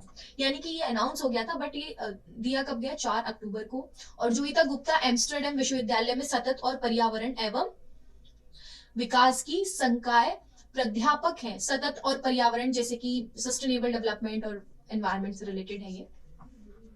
टोबी कियर्स एम्स्टर्डम विश्वविद्यालय में म्यूचुअलिस्टिक इंटरेक्शन के प्रोफेसर हैं। ठीक है, और जोईता गुप्ता को पुरस्कार के रूप में वैज्ञानिक अनुसंधान यानी कि साइंस रिसर्च पर खर्च करने के लिए 1.5 मिलियन यूरो भी प्रदान किए जाएंगे। यानी कि अपने आगे की रिसर्च को ये बढ़ा पाए इसके लिए इनको 1.5 मिलियन यूरो भी जो है सरकार देगी। नेक्स्ट है, चेन्नई से श्रीलंका के लिए देश का पहला अंतरराष्ट्रीय क्रूज जहाज जो है वो लॉन्च किया गया। यानी कि चेन्नई से श्रीलंका के लिए हमारे देश का पहला इंटरनेशनल क्रूज जो है वो लॉन्च किया गया। और कब लॉन्च किया गया है? 5 जून 2023 को। ठीक है, चेन्नई से श्रीलंका तक जाएगा। ये जैसे मैंने यहाँ पे पिक लगाई हुई है, इसको हरी झंडी दिखाई 5 जून 2023 को। और इसमें 750 यात्री जो है वो एमवी एक्सप्रेस में अपने 5 दिवसीय दौरे पर श्रीलंका के 3 बंदरगाहों का दौरा करेगी। यानी कि इन्होंने लॉन्च करने के बाद उसका दौरा किया। और एमवी एम्प्रेस श्रीलंका में 3 बंदरगाह हवन टोटा, त्रिकोमाली और कांके संतरेई का दौरा करेगी। इसके बाद ही वापस चेन्नई लौट आएगी। ठीक है, सरकार क्या चाहती है? सरकार 2024 तक 3 नए अंतरराष्ट्रीय क्रूज बंदरगाहों पर का निर्माण करने वाली, जिसमें क्रूज जहाजों की संख्या 2023 में 2008 से बढ़कर 2030 में 500 हो जाएगी। यानी कि क्रूज जहाजों की जो संख्या है वो गवर्नमेंट के प्लान्स के अकॉर्डिंग जो अभी 2023 में 2008 है इसकी संख्या, वो 2030 तक यानी कि लगभग 6.5-7 साल बाद वो इसकी संख्या बढ़कर 2008 से 500 हो जाएगी। ये गवर्नमेंट के जो है प्लान्स हैं। ठीक है, अगला है उत्तर प्रदेश सरकार की जो खबर है, क्योंकि आप यूपीपीसीएस के लिए प्रिपेयर कर रहे हैं तो ये वाली खबर जो है बहुत इंपॉर्टेंट है। तो उत्तर प्रदेश सरकार ने नंद बाबा दुग्ध मिशन योजना जो है वो शुरू की है। उत्तर प्रदेश को दुग्ध विकास और दुग्ध उत्पादन के क्षेत्र में अग्रणी राज्य बनाने के लिए राज्य सरकार ने 6 जून 2023 को 1000 करोड़ रुपए की लागत से नंद बाबा दुग्ध मिशन योजना शुरू की है। तो दुग्ध मिशन यानी कि आप नाम से जान पाए दूध से रिलेटेड है, ताकि यहाँ पे दूध का जो है हम उत्पादन अच्छे से कर पाए या ज्यादा कर पाए। और इसके लिए उत्तर प्रदेश की सरकार ने यानी कि योगी आदित्यनाथ ने इस योजना की जो है शुरुआत की है और इसमें लागत लगभग 1000 करोड़ रुपए की हुई है। और कब हुआ है इसकी कब की गई है इसकी शुरुआत? 6 जून 2023 को।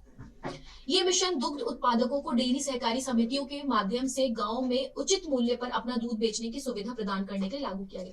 जैसे कि आपने अमूल के बारे में, जब आप अमूल की हिस्ट्री पढ़ते हैं तो उसमें भी आप ये पढ़ते होंगे कि अमूल की फुल फॉर्म है। मैं आपको बेसिकली बता देती हूँ, कई लोगों को पता नहीं होती कि अमूल की फुल फॉर्म भी है। तो अमूल की फुल फॉर्म है आनंद मिल्क यूनियन लिमिटेड, यानी कि गुजरात का एक गांव जिसका नाम है आनंद।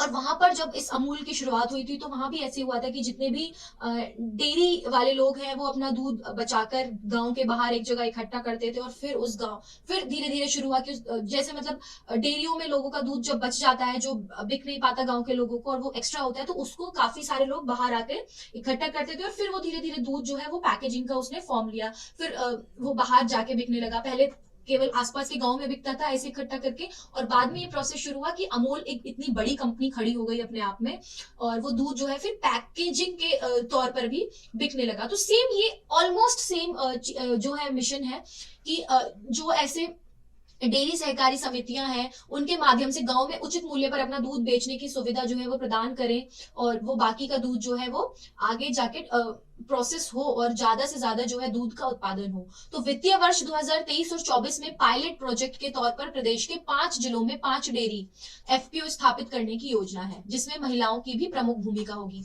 अब गांव में ज्यादा से ज्यादा डेयरियां होंगी तो क्या होगा कि महिलाएं भी काम कर पाएंगी, क्योंकि कई बार हम ऐसा देखते हैं कि गांव में महिलाएं बाहर काम नहीं करती हैं, लेकिन अगर डेयरी जैसा काम होगा जो कि उनको, जिसमें वो पूर्ण रूप से उनको वो काम आता है और वो काम को कर पाएंगी, तो इसमें उनकी ये हेल्प हो जाएगी कि वो उस काम को करेंगी जो उन्हें आता है, तो जिससे वो आत्मनिर्भर भी बनेंगी और साथ ही साथ ज्यादा से ज्यादा दूध का उत्पादन भी हो पाएगा और हमारे लिए वो इकोनॉमिकली भी बेनिफिशियल होने वाला है ये प्रोजेक्ट जो है।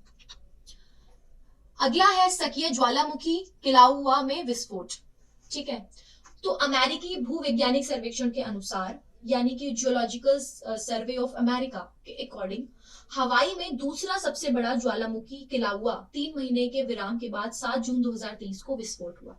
ठीक है, 7 जून 2023 इस दिन एक वोल्केनो जो है, वोल्केनो इरप्शन जो हुआ, ये कहां पर हुआ? ये पहली बात तो ये खबर किसने दी? ये हमें जियोलॉजिकल सर्वे ऑफ अमेरिका के थ्रू ये न्यूज आई और ये कहां पर किया गया? ज्वालामुखी किलाउआ, इसका नाम रखा गया वोल्केनो। जैसे हम पढ़ते हैं कि हर वोल्केनो का, हर सुनामी का एक नाम रख दिया जाता है, तो इस वोल्केनो का नाम है किलाउआ। ये 3 महीने ये पहले रुका रहा, लेकिन उसके बाद ये 7 जून 2023 को ये इरप्ट हो गया और इसे विश्व के सबसे सक्रिय ज्वालामुखियों में स्थान प्राप्त है तथा इसका आकार गुंबद के समान है। ठीक है, ये मतलब सभी बड़े ज्वालामुखियों में से एक ज्वालामुखी इसको माना जाएगा, क्योंकि बहुत अपने आप में इसका रूप बहुत बड़ा था, इसका जो आकार था वो गुंबद के समान था और किलाउआ के पश्चिमी और उत्तरी ढलान इसके पास के ज्वालामुखी मोनालोआ के साथ विलय होते हैं। ठीक है, तो सवाल ये बन सकता है कि किलाउआ में वर्ष 1952 से अब तक लगभग 34 बार विस्फोट हो चुका है, यानी कि किलाउआ जो जगह है इसमें अब तक 1952 से अब 2023 तक लगभग 34 बार विस्फोट हो चुका है। ठीक है, तो ये आप इसमें से जो सवाल बनता है वो ये बनता है कि कहां पर हुआ? किलाउआ में हुआ और कितनी बार हो चुका है अब तक, ये भी सवाल बनता है। तो 34 बार विस्फोट जो है वो हो चुका है। ज्वालामुखी के पूर्वी रिफ्ट जोन के साथ वर्ष 1983 से 2018 तक विस्फोट की गतिविधि लगभग जारी रही है। किलाउआ ज्वालामुखी के बारे में हम लोग एक बार पढ़ लेते हैं। तो किलाउआ संयुक्त राज्य अमेरिका के हवाई द्वीप के दक्षिण पूर्वी भाग पर हवाई ज्वालामुखी राष्ट्रीय उद्यान में स्थित है। तो ये मैंने इसकी यहाँ पे लोकेशन बता दी आप लोगों को। अगला जो करंट अफेयर है वो फेडरल बैंक ने I am Adyar is me अभियान शुरू किया है। ठीक है, तो I am Adyar is me, ये जो अभियान शुरू किया है फेडरल बैंक ने, ये क्या है? तो सबसे पहले तो सवाल इस हेडिंग में से ही बन जाता है कि आई एम अडयार और अडयार इज मी ये अभियान किसने शुरू किया? तो ऑप्शन आपको अलग अलग बैंक्स के नेम आ सकते हैं, तो इसमें आपको फेडरल बैंक चुनना होगा, या फिर ये पूछ सकते हैं कि फेडरल बैंक ने हाल ही में कौन सा अभियान शुरू किया है, जिसमें ऑप्शन एक होगा I am Adyar is me. ठीक है, ये क्वेश्चन आपको आ सकता है। तो इसके बारे में थोड़ा सा जान लेते हैं कि फेडरल बैंक ने 6 जून 2023 को चेन्नई में I am Adyar is me अभियान जो शुरू किया, ये अभियान बैंकिंग उद्योग में अपनी तरह की पहली माइक्रो मार्केटिंग पहल है, ठीक है। यानी कि बेसिकली ये है क्या, ये जो I am Adyar, Adyar is me, ये बेसिकली एक माइक्रो मार्केटिंग पहल है या एक स्टेप है जो मार्केटिंग के, माइक्रो मार्केटिंग के दिशा में लिया जा रहा है। और फेडरल बैंक लिमिटेड के बारे में पढ़े तो ये भारतीय की निजी क्षेत्र का बैंक है, जिसका मुख्यालय कहाँ पर है, अलुवा, कोची और केरल में। यानी कि केरल की कौन सी जहां पर है, उसमें है जिले में, ये कोच्चि जिले में है, ठीक है।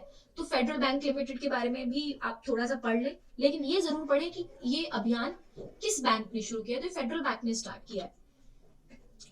आईएनएस त्रिशूल की डरबन यात्रा, तो भारतीय नौसेना का युद्धपोत आईएनएस त्रिशूल 6 से 9 जून 2023 तक डरबन की यात्रा पर था। यानी कि हमारा भारतीय नौसेना का जो एक जहाज है आईएनएस त्रिशूल, ये 6 से 9 जून तक डरबन की यात्रा पर था। भारत और दक्षिण अफ्रीका के बीच राजनयिक संबंधों की बहाली के 30 वर्ष पूरे होने पर दक्षिण अफ्रीका के पीटरमैरिट्जबर्ग रेलवे स्टेशन पर महात्मा गांधी को ट्रेन से उतारे जाने की घटना के 130 वर्ष होने के अवसर को चिन्हित करने के लिए युद्धपोत डरबन की यात्रा पर था, ठीक है। तो इसका थोड़ा सा एक हिस्टोरिकल रीजन है कि क्यों ये जहाज जो है डरबन की यात्रा पर था, क्योंकि महात्मा गांधी को, मतलब पीटर मैरिट्सबर्ग रेलवे स्टेशन पर महात्मा गांधी को 130 वर्ष पहले उतारा गया था उस उधर ट्रेन से, तो उसके अवसर पर 130, क्योंकि इस घटना को जो 130 वर्ष हो गया, इस अवसर को चिन्हित करने के लिए ही हमारा जो ये जहाज था ये डरबन की यात्रा पर था।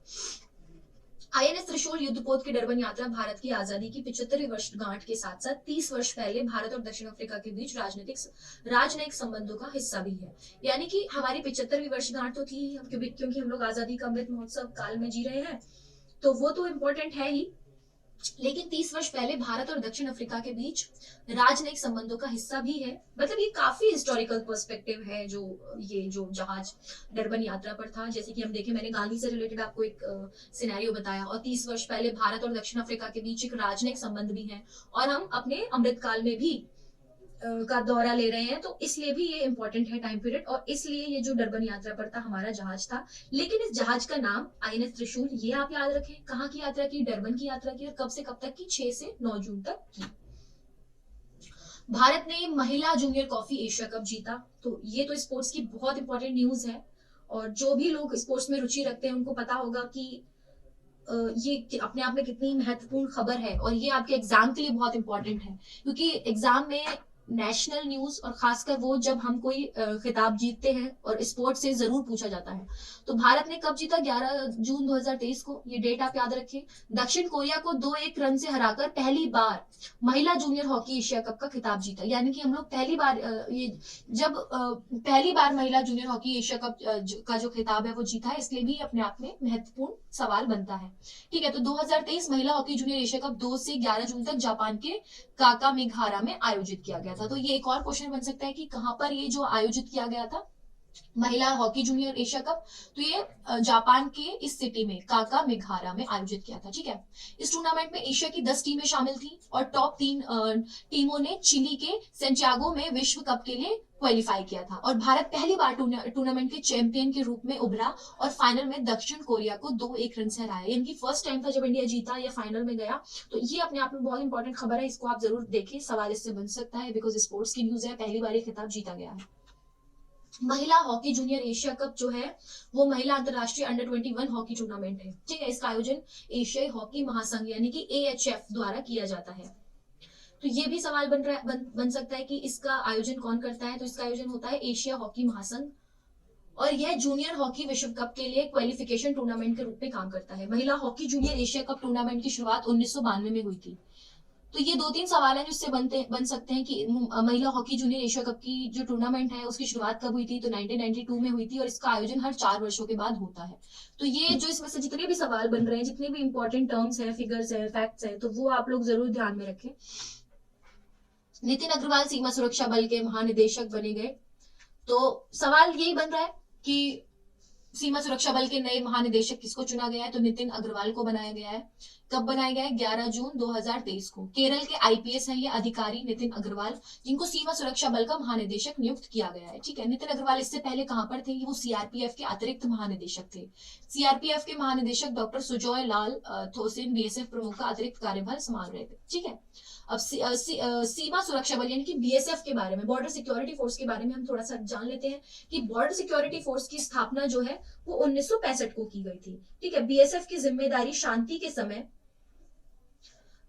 के दौरान भारत की अंतर्राष्ट्रीय सीमाओं पर निरंतर निगरानी रखना और भारत भूमि सीमा की रक्षा और अंतर्राष्ट्रीय अपराध को रोकना है।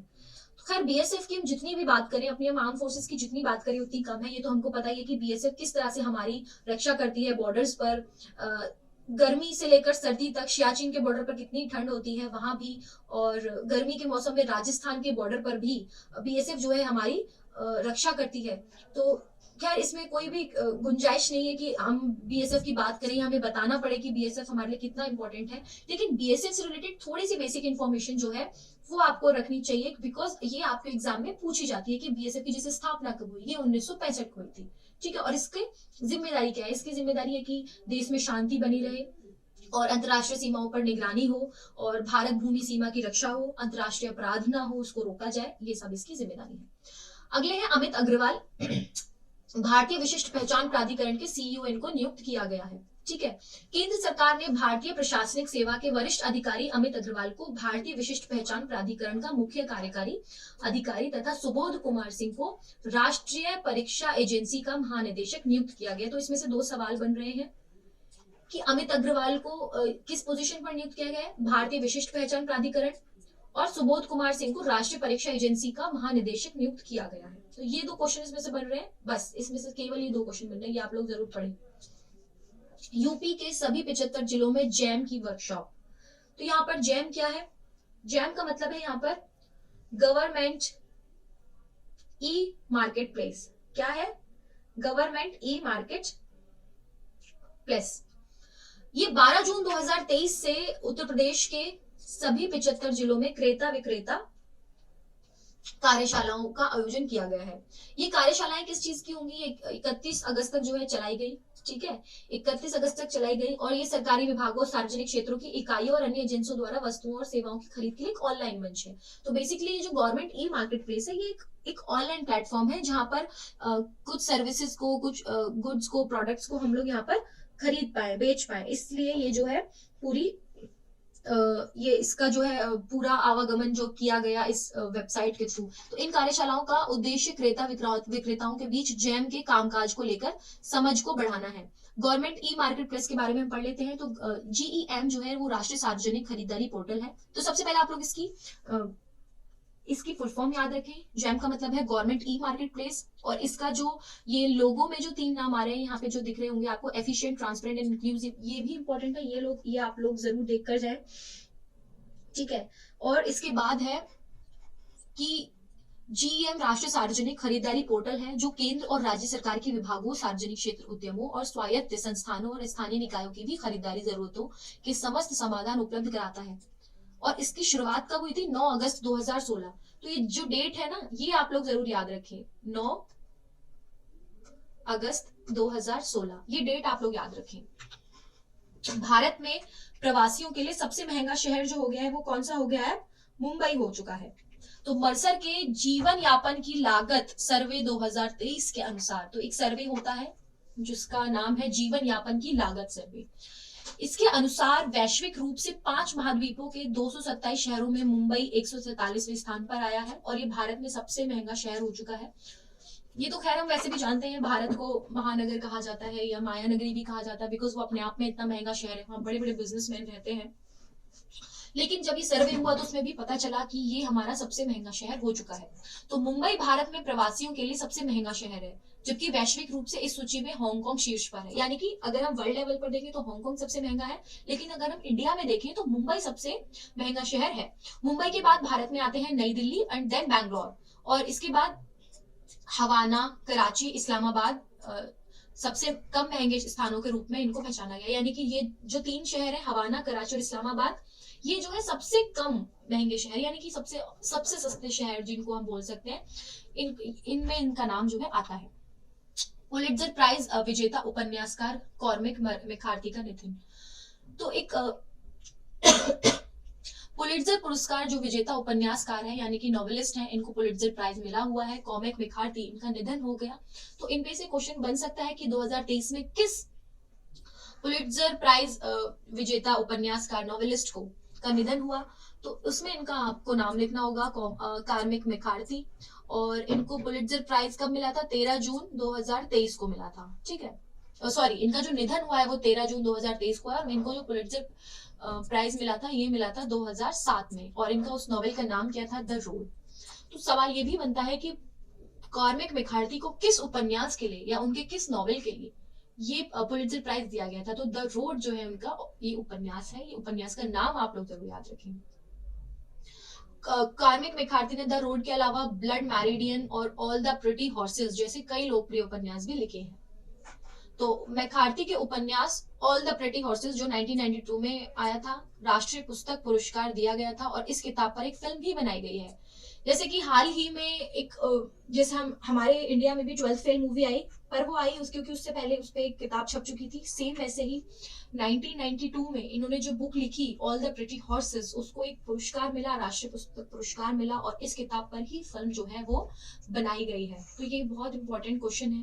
बट कॉर्मिक मैकार्थी से ये सवाल आ सकता है कि इनको कौन कौन से पुरस्कार मिले हैं, या इनका निधन कब हुआ, या इनका वो उपन्यास जिसके लिए इनको पुलिट्जर प्राइज दिया गया था, तो वो नाम है द रोड, वो आप लोग याद रखें। विश्व बैंक ने दक्षिण एशिया में अपनी पहली सड़क सुरक्षा परियोजना शुरू की है। तो वर्ल्ड बैंक ने जो है दक्षिण एशिया में अपनी पहली सड़क सुरक्षा परियोजना शुरू की है। क्यों शुरू की है, क्या है, ये हम एक बार देख लेते हैं। विश्व बैंक ने 14 जून 2023 को, कब? 14 जून 2023 को बांग्लादेश में 358 मिलियन अमेरिकी डॉलर के वित्त पोषण समझौते के साथ दक्षिण एशिया में अपनी पहली समर्पित सड़क सुरक्षा परियोजना शुरू की है। तो वर्ल्ड बैंक की ये जो परियोजना ये शुरू की गई है सड़क सुरक्षा को लेकर, यानी कि रोड सेफ्टी को लेकर ये परियोजना शुरू की गई है। कब शुरू की गई है? 14 जून 2023 को। यह परियोजना बांग्लादेश में 2 राष्ट्रीय राजमार्गों गाजीपुर एलेंगा और नटोर नवाबगंज पर ध्यान केंद्रित करेगी। इसका उद्देश्य क्या है? इसका उद्देश्य इन 2 राजमार्गों पर सड़क यातायात से होने वाली मौतों में 30% से अधिक की कमी लाना। यानी कि यहाँ पर इतनी ज्यादा यहाँ पे रोड एक्सीडेंट्स होते हैं, लोगों की जान का खतरा बना रहता है, तो यहाँ पर वो जो एक रेशियो है लोगों के एक्सीडेंट्स का, उसको 30% एटलीस्ट कम करना, ये इसका जो है मोटिव है। और बांग्लादेश के 5 प्रभागों यानी कि ढाका, खुलना, राजशाही, रंगपुर और मेमनसिंह में सुरक्षित सड़क वातावरण बनाना। यानी कि ये बांग्लादेश के वो 5 ऐसे शहर या 5 ऐसे राज्य, ढाका, खुलना, राजशाही, रंगपुर और मेमनसिंह, वहां पर जो है एक सुरक्षित सड़क वातावरण बने। इससे पता चलता है कि वहां पे अभी अच्छी सुरक्षा जो है सड़क को लेकर नहीं है, तो वहां पर जो सुरक्षा थोड़ी सी बनी रहे उसी को लेकर है। डीडी इंडिया और आकाशवाणी, ये हमारे दोनों गवर्नमेंट ऑर्गेनाइजेशन है, तो इन पे सवाल आना काफी ज्यादा इंपॉर्टेंट है। ये आप लोगों के एग्जाम के लिए आप लोग एक बार जरूर देखें। तो जो रॉयटर्स इंस्टीट्यूट की डिजिटल न्यूज रिपोर्ट 2023 के अनुसार डीडी इंडिया और आकाशवाणी को सबसे अधिक विश्वसनीय इलेक्ट्रॉनिक मीडिया संगठन माना गया है। तो ये जो रिपोर्ट है आई है हमारे डीडी इंडिया और आकाशवाणी को लेकर कि हमको सबसे अधिक विश्वसनीय यानी कि ट्रस्टेबल इलेक्ट्रॉनिक मीडिया ऑर्गेनाइजेशन माना गया है। ये काफी हमारे लिए काफी गर्व की बात है, बिकॉज ये दोनों मीडिया ऑर्गेनाइजेशन इंडिया के हैं, और समाचार की विश्वसनीयता में 3% की गिरावट के बावजूद भी डीडी इंडिया और आकाशवाणी अपनी विश्वसनीयता के उच्च स्तर को बनाए रखा है इन लोगों ने। यानी कि हम लोग 3% की गिरावट पर तो आए हैं, लेकिन हम लोग अभी भी अपने उस ऊंचे स्तर पर हैं। हमने इस रिपोर्ट में अपने इस ऊंचे स्तर को बनाया हुआ है। तो रॉयटर्स इंस्टीट्यूट की डिजिटल न्यूज रिपोर्ट क्या है, ये एक बार हम देख लेते हैं। रॉयटर्स इंस्टीट्यूट की डिजिटल समाचार रिपोर्ट एक वार्षिक प्रकाशन है, यानी कि एक ईयरली पब्लिकेशन है। रॉयटर्स इंस्टीट्यूट की डिजिटल न्यूज रिपोर्ट ये विश्व भर में डिजिटल समाचार के विकसित परिदृश्य के मूल्यवान अंतर्दृष्टि को प्रदान करता है। तो बेसिकली बताता है कि जितना भी हमारा इलेक्ट्रॉनिक मीडिया है, ठीक है, उस पर ये जो रॉयटर्स इंस्टीट्यूट है, इनकी जो रिपोर्ट है वो ये नजर रखती है, और कि कौन किस तरह की न्यूज प्रोवाइड कर रहा है, कौन कितनी सटीक न्यूज प्रोवाइड कर रहा है, या फिर हम लोग येलो जर्नलिज्म की ओर तो नहीं जा रहे हैं। तो ये बेसिकली उस तरह से सारे चीजों को देखता है ये इंस्टीट्यूट, इनकी रिपोर्ट जो है, और उसी बेसिस पर ये जो है सभी इलेक्ट्रॉनिक मीडिया के जितने भी चैनल्स हैं, जितने भी पोर्टल्स हैं, उनको रैंक करता है, जिसमें कि हमारा डीडी और आकाशवाणी जो है वो प्रथम स्थान पर आया है। दुग्ध संकलन साथी मोबाइल ऐप का अनावरण हुआ है। तो केंद्रीय भारी उद्योग मंत्री डॉक्टर महेंद्र नाथ पांडे ने 16 जून 2023 को मसूरी उत्तराखंड में दुग्ध संकलन साथी मोबाइल ऐप का अनावरण किया, यानी कि लॉन्च किया है। तो कहां पर हुआ है? केंद्रीय भारी उद्योग मंत्री डॉक्टर महेंद्र नाथ पांडे जो है, उन्होंने 16 जून 2023 को उत्तराखंड में दुग्ध संकलन संकल्प साथी मोबाइल ऐप, तो इस मोबाइल ऐप का नाम है दुग्ध संकलन साथी। और ये मोबाइल ऐप है। या तो सवाल बन सकता है कि दुग्ध संकलन साथी कहां पर लॉन्च किया गया है, तो मसूरी उत्तराखंड। या ये अब सवाल बन सकता है कि दुग्ध से रिलेटेड मसूरी उत्तराखंड में कौन सा ऐप लॉन्च किया गया है, तो वहां पर आपको ऐप का नाम बताना पड़ेगा। ये Abhinav application Rajasthan electronics and instrument limited Jaipur द्वारा डिजाइन और विकसित किया गया है। तो ये ऐप किसने लॉन्च किया, ये भी सवाल बन सकता है कि दुग्ध संकलन साथी एप्लीकेशन किसने लॉन्च किया है। तो ये लॉन्च किया है electronics Rajasthan electronics and instrument limited REIL Jaipur द्वारा डिजाइन किया गया और विकसित किया गया है। ठीक है, और ये है क्या? ये भारी उद्योग मंत्रालय के तहत एक केंद्रीय सार्वजनिक क्षेत्र का उद्यम है और प्रतिष्ठित मिनी रत्न का दर्जा रखता है। तो इससे सवाल बन सकते हैं, ये आप लोग जरूर ध्यान में रखें, एग्जाम के लिए इंपॉर्टेंट है, इसलिए मैं आप लोगों को यहाँ पर इस वीडियो में पढ़ा रही हूँ। प्रधानमंत्री नरेंद्र मोदी ने ग्रैमी विजेता फालू के साथ जो है वो गाना लिखा है।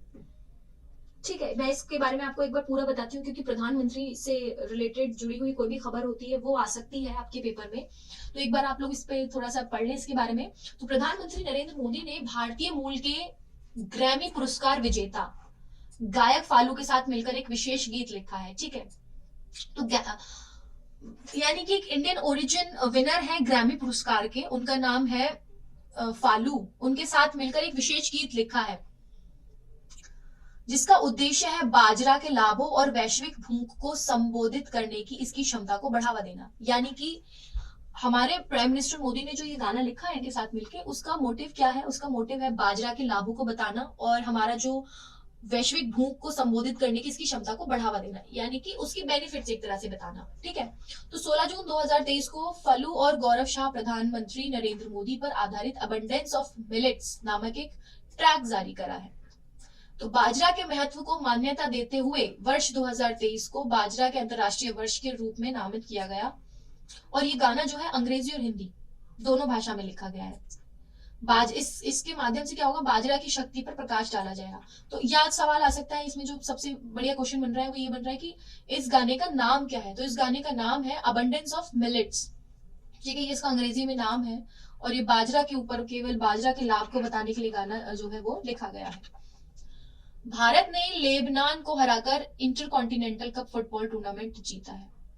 अगेन, जैसे अभी हम लोगों ने एशिया कप के लिए पढ़ा था, वुमेन्स की टीम जीती, हॉकी में जीती, सेम ये भी स्पोर्ट्स से क्वेश्चन है, इसमें से भी सवाल आ सकता है। भारत ने भुवनेश्वर के कलिंगा स्टेडियम में 18 जून 2023 को लेबनान को 2-0 से हराकर इंटरकॉन्टिनेंटल कप फुटबॉल टूर्नामेंट जीत लिया। ठीक है, कप्तान सुनील छेत्री ने दूसरे हाफ के 40वें मिनट में भारत के लिए पहला गोल लिया। ये तो बेसिक क्वेश्चन है, तो सवाल जो है वो यही बनेगा कि भारत ने लेबनान को हराकर कौन सा टूर्नामेंट जीता? तो इंटरकॉन्टिनेंटल कप फुटबॉल टूर्नामेंट जीता। ठीक है, या भारत ने किस टीम के अगेंस्ट में ये टूर्नामेंट जीता? तो लेबनान को हराया। तो ये इसमें से जो दो क्वेश्चन है ये बन सकते हैं। और पिछली बार भारत ने 2018 में इस टूर्नामेंट को जीता था, यानी कि इससे जो पहले हमारा देश जीता था वो 2018 में इस टूर्नामेंट को जीता था। अरुंधति रॉय को यूरोपीय निबंध पुरस्कार। तो अरुंधति रॉय को, तो सबसे पहले तो मैं ये कहना चाहूंगी कि हमारे इंडिया में कितने ऐसे प्रख्यात लोग हैं जो मतलब कहीं ना कहीं मतलब उनको इतने सम्मान जो है मिलते हैं, लेकिन हम क्या है कि उनको, क्योंकि वो सोशल मीडिया पर इतने पॉपुलर नहीं हो पाते हैं, हमें उनके बारे में कुछ खबर होती ही नहीं है। हम लोग केवल जब एग्जाम के लिए पढ़ते हैं तब हमें उनके नाम पता चलते हैं, लेकिन ये गलत है। हमें वैसे भी उनके बारे में पढ़ते रहना चाहिए, क्योंकि अगर उन्हें कोई नेशनल या इंटरनेशनल अवार्ड मिल रहा है तो यानी कि वो पर्सनैलिटी फेमस है और हमें उनके बारे में जानना चाहिए, ताकि ज्यादा से ज्यादा लोग जो है मोटिवेट होते रहे। ठीक है, अरुंधति रॉय को यूरोपीय निबंध पुरस्कार मिला है। तो अरुंधति रॉय को लाइफ टाइम अचीवमेंट के लिए जो है 45वां यूरोपीय निबंध पुरस्कार मिला है। ये पुरस्कार चार्ल्स विलन फाउंडेशन द्वारा प्रस्तुत किया जाता है। तो ये जो इनको पुरस्कार मिला है ये 45th यूरोपीय निबंध पुरस्कार है, और ये जो पुरस्कार है ये चार्ल्स विलन फाउंडेशन द्वारा दिया जाता है। ठीक है, ये फाउंडेशन है वहां पे जो कि चार्ल्स विलन फाउंडेशन उसका नाम है, और उसके द्वारा ही अवार्ड जो है दिया जाता है बच्चों को, सॉरी जिन भी लोगों को या नॉवेलिस्ट को या राइटर्स को दिया जाता है वो दिया जाता है। अरुंधति रॉय को ये सम्मान 2021 में प्रकाशित आजादी नामक, यानी कि इन्होंने एक अपनी किताब लिखी थी जो 2021 में प्रकाशित हुई थी, जिसका नाम था आजादी नामक निबंध संकलन के फ्रेंच अनुवाद के लिए दिया गया। इस किताब का जो है फ्रेंच में भी अनुवाद किया गया है, और उसके बाद ये इनको ये प्राइज इस बुक के लिए मिला है। तो आजादी जो है वो कल्पना और वैकल्पिक कल्पनाओं पर जोर देते हुए एक तेजी से अधिनायकवादी विश्व में स्वतंत्रता की अवधारणा की पड़ताल करती है। यानी कि जो आजादी, ये जो इनकी किताब है, ये कल्पना और वैकल्पिक कल्पनाओं पर जोर देते हुए है। इसमें जो विश्व में स्वतंत्रता की अवधारणा की पड़ताल है, यानी कि हमारे विश्व में जो हम फ्रीडम को लेके हमारी जो अवधारणाएं कई बन गई हैं कि फ्रीडम का मतलब ये है, फ्रीडम का मतलब वो है, तो बेसिकली उस अवधारणा को लेकर, उस मानसिकता को लेकर ये जो किताब है लिखी गई है, जिसका नाम है आजादी। और अरुंधति को ये पुरस्कार स्विस शहर लॉजेन में 12 सितंबर को प्रदान किया गया। ठीक है, कहां पर प्रदान किया गया? स्विस शहर में। और अरुंधति रॉय ने 1997 में अपने पहले उपन्यास the God of small things के लिए बुकर पुरस्कार जीता। यानी कि इनको इससे पहले भी एक अवार्ड मिल चुका है जिसका नाम है बुकर पुरस्कार। और वो किस लिए मिला है? वो मिला है 1997 में अपने, इनका जो पहला उपन्यास था the God of small things, ठीक है, उसके लिए इन्होंने ये पुरस्कार जो है जीता था। और ये पुरस्कार उत्कृष्ट निबंधों को मान्यता देता है। जो वर्तमान यूरोपीय निबंध पुरस्कार के बारे में अगर हम पढ़ें तो ये पुरस्कार उत्कृष्ट निबंधों को मान्यता देता है जो वर्तमान समाजों, उनकी प्रथाओं और विचारधाराओं की आलोचना करते हैं। ये साहित्यिक परिदृश्य में अपनी दीर्घकालिक उपस्थिति को उजागर करते हुए 1975 से सम्मानित किया जा रहा है। तो ये अवार्ड कब से लोगों को दिया जा रहा है? 1975 से। लगभग 49 सालों से ये जो प्राइज है दिया जा रहा है। अगला है स्वामीनाथन के बारे में। स्वामीनाथन जानकी रमन, आरबीआई के नए डिप्टी गवर्नर इनको बना दिया गया है। तो 20 जून 2023 को इनको भारतीय रिजर्व बैंक यानी कि आरबीआई के नए डिप्टी गवर्नर के रूप में स्वामीनाथन को नियुक्त किया गया। तो इससे डायरेक्ट क्वेश्चन जो बन रहा है वो ये बन रहा है कि who is appointed as the new deputy governor of RBI? इसमें आपका आंसर आएगा स्वामीनाथन जानकी रमन। ये बहुत डायरेक्ट क्वेश्चन है और बहुत बार बनता है, तो इसको आप लोग याद रखें, अपने नोट्स में लिख लें। स्वामीनाथन जानकी रमन जो है, इन्होंने महेश कुमार जैन का स्थान लिया, यानी कि इस पोजीशन पर इनसे पहले जो थे उनका नाम था महेश कुमार जैन, और इनका कार्यकाल 22 जून को पूरा हो गया, और उसके बाद स्वामीनाथन जानकी रमन ने उनका ये स्थान जो है ले लिया है। ठीक है, जानकी रमन वर्तमान में भारतीय स्टेट बैंक में प्रबंधक निदेशक हैं। अब आरबीआई के बारे में अगर हम जाने तो आरबीआई क्या है? आरबीआई की इसकी स्थापना भारतीय रिजर्व बैंक अधिनियम यानी कि आरबीआई एक्ट 1934 के प्रावधानों के अनुसार 1 अप्रैल 1935 को की गई थी। ठीक है, under the act of RBI 1934 इसकी जो स्थापना जो है की गई थी। कब की गई थी? 1 अप्रैल 1935 को। और रिजर्व बैंक का केंद्रीय कार्यालय कोलकाता में स्थापित किया गया था, जिसे वर्ष 1937 में स्थायी रूप से मुंबई में स्थानांतरित कर दिया। यानी कि आरबीआई का हेडक्वार्टर जो था वो पहले कोलकाता में था, और उसके बाद 1937 में इसको मुंबई में शिफ्ट कर दिया गया। NHAI ने नॉलेज शेयरिंग प्लेटफॉर्म किया है लॉन्च। ठीक है, भारतीय राष्ट्रीय राजमार्ग प्राधिकरण यानी कि NHAI ने राष्ट्रीय राजमार्गों के विकास के लिए एक नॉलेज शेयरिंग प्लेटफॉर्म शुरू किया है। यानी कि NHAI जो हमारे नेशनल हाईवेज होते हैं, national highway authority of India basically जिसे हम बोलते हैं, ठीक है, इसके लिए एक प्लेटफॉर्म लॉन्च किया है जिसका नाम है नॉलेज शेयरिंग। तो इसमें एक क्वेश्चन बनता है कि नॉलेज शेयरिंग प्लेटफॉर्म किसने लॉन्च किया है, या फिर NHAI ने हाल ही में कौन सा प्लेटफॉर्म लॉन्च किया, जिसमें आपको ऑप्शंस दिए जाएंगे, जिसमें से आपको टिक करना होगा नॉलेज शेयरिंग प्लेटफॉर्म। ये पहल प्राधिकरण को सड़क डिजाइन, निर्माण, सड़क सुरक्षा और पर्यावरण जैसे विषयों पर विशेषज्ञों और नागरिकों के साथ अनुभव और जानकारी साझा करने में मदद करेगी। यानी कि आपको रोड सेफ्टी से रिलेटेड और रोड स्ट्रक्चर से रिलेटेड, या कैसे हमें ड्राइव करना चाहिए, या हमें ड्राइव के साथ साथ कैसे एनवायरमेंट का ध्यान रखना चाहिए, ये इस पर जो है इंफॉर्मेशन हमें देंगे और इसी में हमारी मदद करेंगे। तो इसलिए ये जो है इंपॉर्टेंट है। और ये प्लेटफॉर्म विश्व भर में श्रेष्ठ व्यवहारों का साझा करने तथा देश में राष्ट्रीय राजमार्ग अवसंरचना के समग्र विकास की दिशा में योगदान देगा। NHAI जो है, इसका गठन हुआ था संसद में एक अधिनियम, भारतीय राष्ट्रीय राजमार्ग प्राधिकरण अधिनियम के द्वारा। ठीक है, ये मैंने आपको छोटी सी इंफॉर्मेशन दी है इसके रिगार्डिंग, जो कि आपके लिए इंपॉर्टेंट है ताकि आपको बाकी की न्यूज भी याद रहे। उत्तर भारत का पहला स्किन बैंक नई दिल्ली के सफदरजंग अस्पताल में। स्किन बैंक, ये से आपको नाम से पता चल रहा है, ये हमारे स्किन रिलेटेड एक बैंक है। इसमें ये जो है कहाँ पर खोला गया है, ये सफदरजंग अस्पताल में, नई दिल्ली में जो अस्पताल है सफदरजंग, वहां पर ये खोला गया है। और कब खोला गया है? 20 जून 2023 को। ठीक है, 20 जून 2023 को नई दिल्ली के सफदरजंग अस्पताल में इसका उद्घाटन किया गया। और ये सुविधा एक भंडार के रूप में कार्य करती है, जहां मृतदाता अपनी त्वचा दान कर सकते हैं। यानी कि जो मृतदाता है वो अपनी त्वचा को जो है दान कर सकते हैं। और उसका उपयोग किसके लिए किया जाएगा? जो लोग जल जाते हैं या एक्सीडेंट में उनकी त्वचा जो है बुरी तरह से घिस जाती है, घायल हो जाते हैं, और तो वो लोग अपनी स्किन को डोनेट कर सकते हैं। और बेसिकली हम लोग इस तरह के केसेस देखते हैं, जब कोई जल जाता है पेशेंट तो उसकी स्किन पूरी उतर जाती है और उसके बाद उसको काफी ज्यादा कठिनाइयां होती हैं। तो इस तरह से हम पेशेंट्स को जो है, जो भी मृतदाता है, अपनी त्वचा जो है वो दान कर सकते हैं। मृतदाता मृत्यु के 6 घंटे के भीतर अपनी त्वचा दान कर सकते हैं। यानी कि जो मरने वाला है उसके वो या उसका परिवार भी उसके बाद केवल 6 घंटे के भीतर त्वचा को दान कर सकता है। और एक बार दान करने के बाद त्वचा एक प्रसंस्करण प्रक्रिया से गुजरती है और फिर जलने और आघात के रोगियों के इलाज के लिए इसका उपयोग किया जाता है। ठीक है, और ये बेसिकली गंभीर रूप से जलने और चोटों से पीड़ित व्यक्तियों के लिए ही योगदान होगा। देश में कुल कितनी बैंक है? 16। ये भी सवाल बनता है कि हमारे देश में टोटल कितनी स्किन बैंक है जहां मृत व्यक्तियों की त्वचा दान की जा सकती है। ठीक है, 16 स्किन बैंकों में से 7 महाराष्ट्र में है, 4 चेन्नई में है, 3 कर्नाटक में है और 1 मध्य प्रदेश और 1 उड़ीसा में भी स्थित है। राष्ट्रीय फ्लोरेंस नाइटिंगेल पुरस्कार 2022 और 23। तो राष्ट्रपति द्रौपदी मुर्मू ने 22 जून 2023 को राष्ट्रपति भवन में 2022 और 2023 वर्ष के लिए राष्ट्रीय फ्लोरेंस नाइटिंगेल पुरस्कार प्रदान किए। तो राष्ट्रपति द्रौपदी मुर्मू ने जो है 2022 और 23 के लिए जो ये फ्लोरेंस नाइटिंगेल पुरस्कार है ये प्रदान किए 22 जून 2023 को हमारे राष्ट्रपति भवन में। और इन पुरस्कारों का प्राथमिक उद्देश्य क्या होता है? ये होता है कि पूरे भारत में नर्सों के उल्लेखनीय कार्यों को स्वीकार करना और उनकी सराहना करना। ठीक है, क्योंकि हम देखते हैं कि जो नर्स होती है वो हमारे लिए कितनी मतलब एक हेल्पफुल होती है। क्योंकि हम देखते हैं कि डॉक्टर्स का तो सभी लोग सम्मान करते हैं, बट कई बार हम देखते हैं कि उसमें नर्स जो है पीछे छूट जाती हैं। तो ये जो पुरस्कार है उन्हीं के लिए होता है। पुरस्कार नर्सों को उनकी समर्पित सेवा जारी रखने और रोगी देखभाल में उत्कृष्टता के लिए प्रयास करने के लिए प्रोत्साहित और प्रेरित करते हैं। राष्ट्रीय फ्लोरेंस नाइटिंगेल पुरस्कार भारत में नर्सिंग पेशे में सर्वोच्च सम्मानों में से एक माना जाता है। राष्ट्रीय फ्लोरेंस नाइटिंगेल पुरस्कार की स्थापना कब की गई थी? 1973 में। ठीक है, ये सवाल बन सकता है कि कब इसकी स्थापना की गई थी, और भारत सरकार के स्वास्थ्य और परिवार कल्याण मंत्रालय द्वारा इसकी जो है स्थापना की गई थी। अगला है साहित्य अकादमी में के बाल साहित्य पुरस्कार की घोषणा। तो साहित्य अकादमी ने वर्ष 2023 के लिए अपने बाल साहित्य पुरस्कार के 22 प्राप्तकर्ताओं और युवा पुरस्कार के 20 विजेताओं की सूची की जो है वो घोषणा की थी।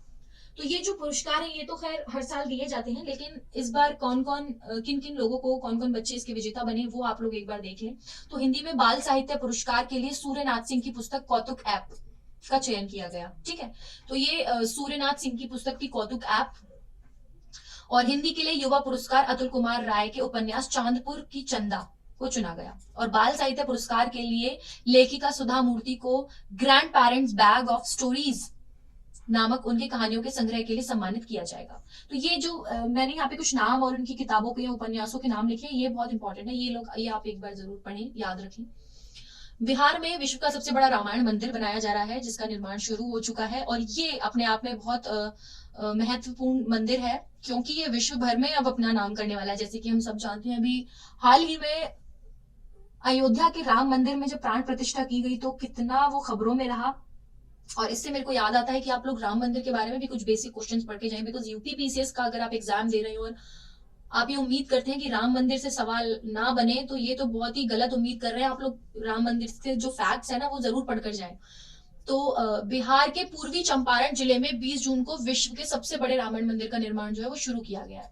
ठीक है, तो इससे सवाल बनता है कि विश्व का सबसे बड़ा रामायण मंदिर कहाँ बन रहा है? तो बिहार में बन रहा है, बिहार के चंपारण जिले में। और बिहार का यह मंदिर कंबोडिया के प्रसिद्ध अंगकोर वाट मंदिर के परिसर से भी ऊंचा होने की संभावना है। रामायण मंदिर का निर्माण जो है 3.76 लाख वर्ग फुट की विशाल भूमि पर किया जाएगा। और इस स्मारक की यह संरचना आध्यात्मिक ज्ञान के प्रतीक के रूप में काम करेगी, यानी कि हमें स्पिरिचुअलिटी से रिलेटेड जो हमारी नॉलेज होती है उसके लिए काम करेगी। भव्य रामायण मंदिर के निर्माण में लगभग 500 करोड़ रुपए की अनुमानित लागत आएगी। और इस मंदिर में 12 आकर्षक गुंबद भी होंगे, जिसमें सबसे ऊंचा गुंबद 270 फीट की प्रभावशाली ऊंचाई तक पहुंचेगा। और कंबोडिया के राजसी अंगकोरवाट परिसर, रामेश्वरम के रामनाथ स्वामी मंदिर और मदुरई के मीनाक्षी सुंदरेश्वर मंदिर ने मंदिर के डिजाइन को प्रभावित किया है। ठीक है, तो मंदिर का जो डिजाइन है वो इन मंदिरों के डिजाइन से आइडिया लिया गया है। तो आज का जो वीडियो है इसमें हमने जून के रिलेटेड जितने भी करंट अफेयर्स हैं वो आप लोगों को पढ़ा दिए हैं।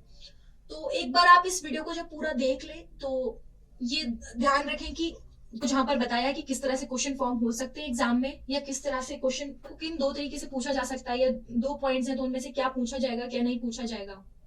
ठीक है, तो इस तरह से आप लोग इसको पूरा वीडियो देखें और आप अपने एग्जाम के लिए प्रिपेयर करें। जून के हमने सारे इंपॉर्टेंट फैक्टर्स आप लोगों को बता दिए हैं, सारे इंपॉर्टेंट इन्फॉर्मेशन आपको है। अब हम मिलते हैं आपसे नेक्स्ट वीडियो में, डिस्कस करेंगे जुलाई के करंट अफेयर्स जो आपके एग्जाम में आ सकते हैं।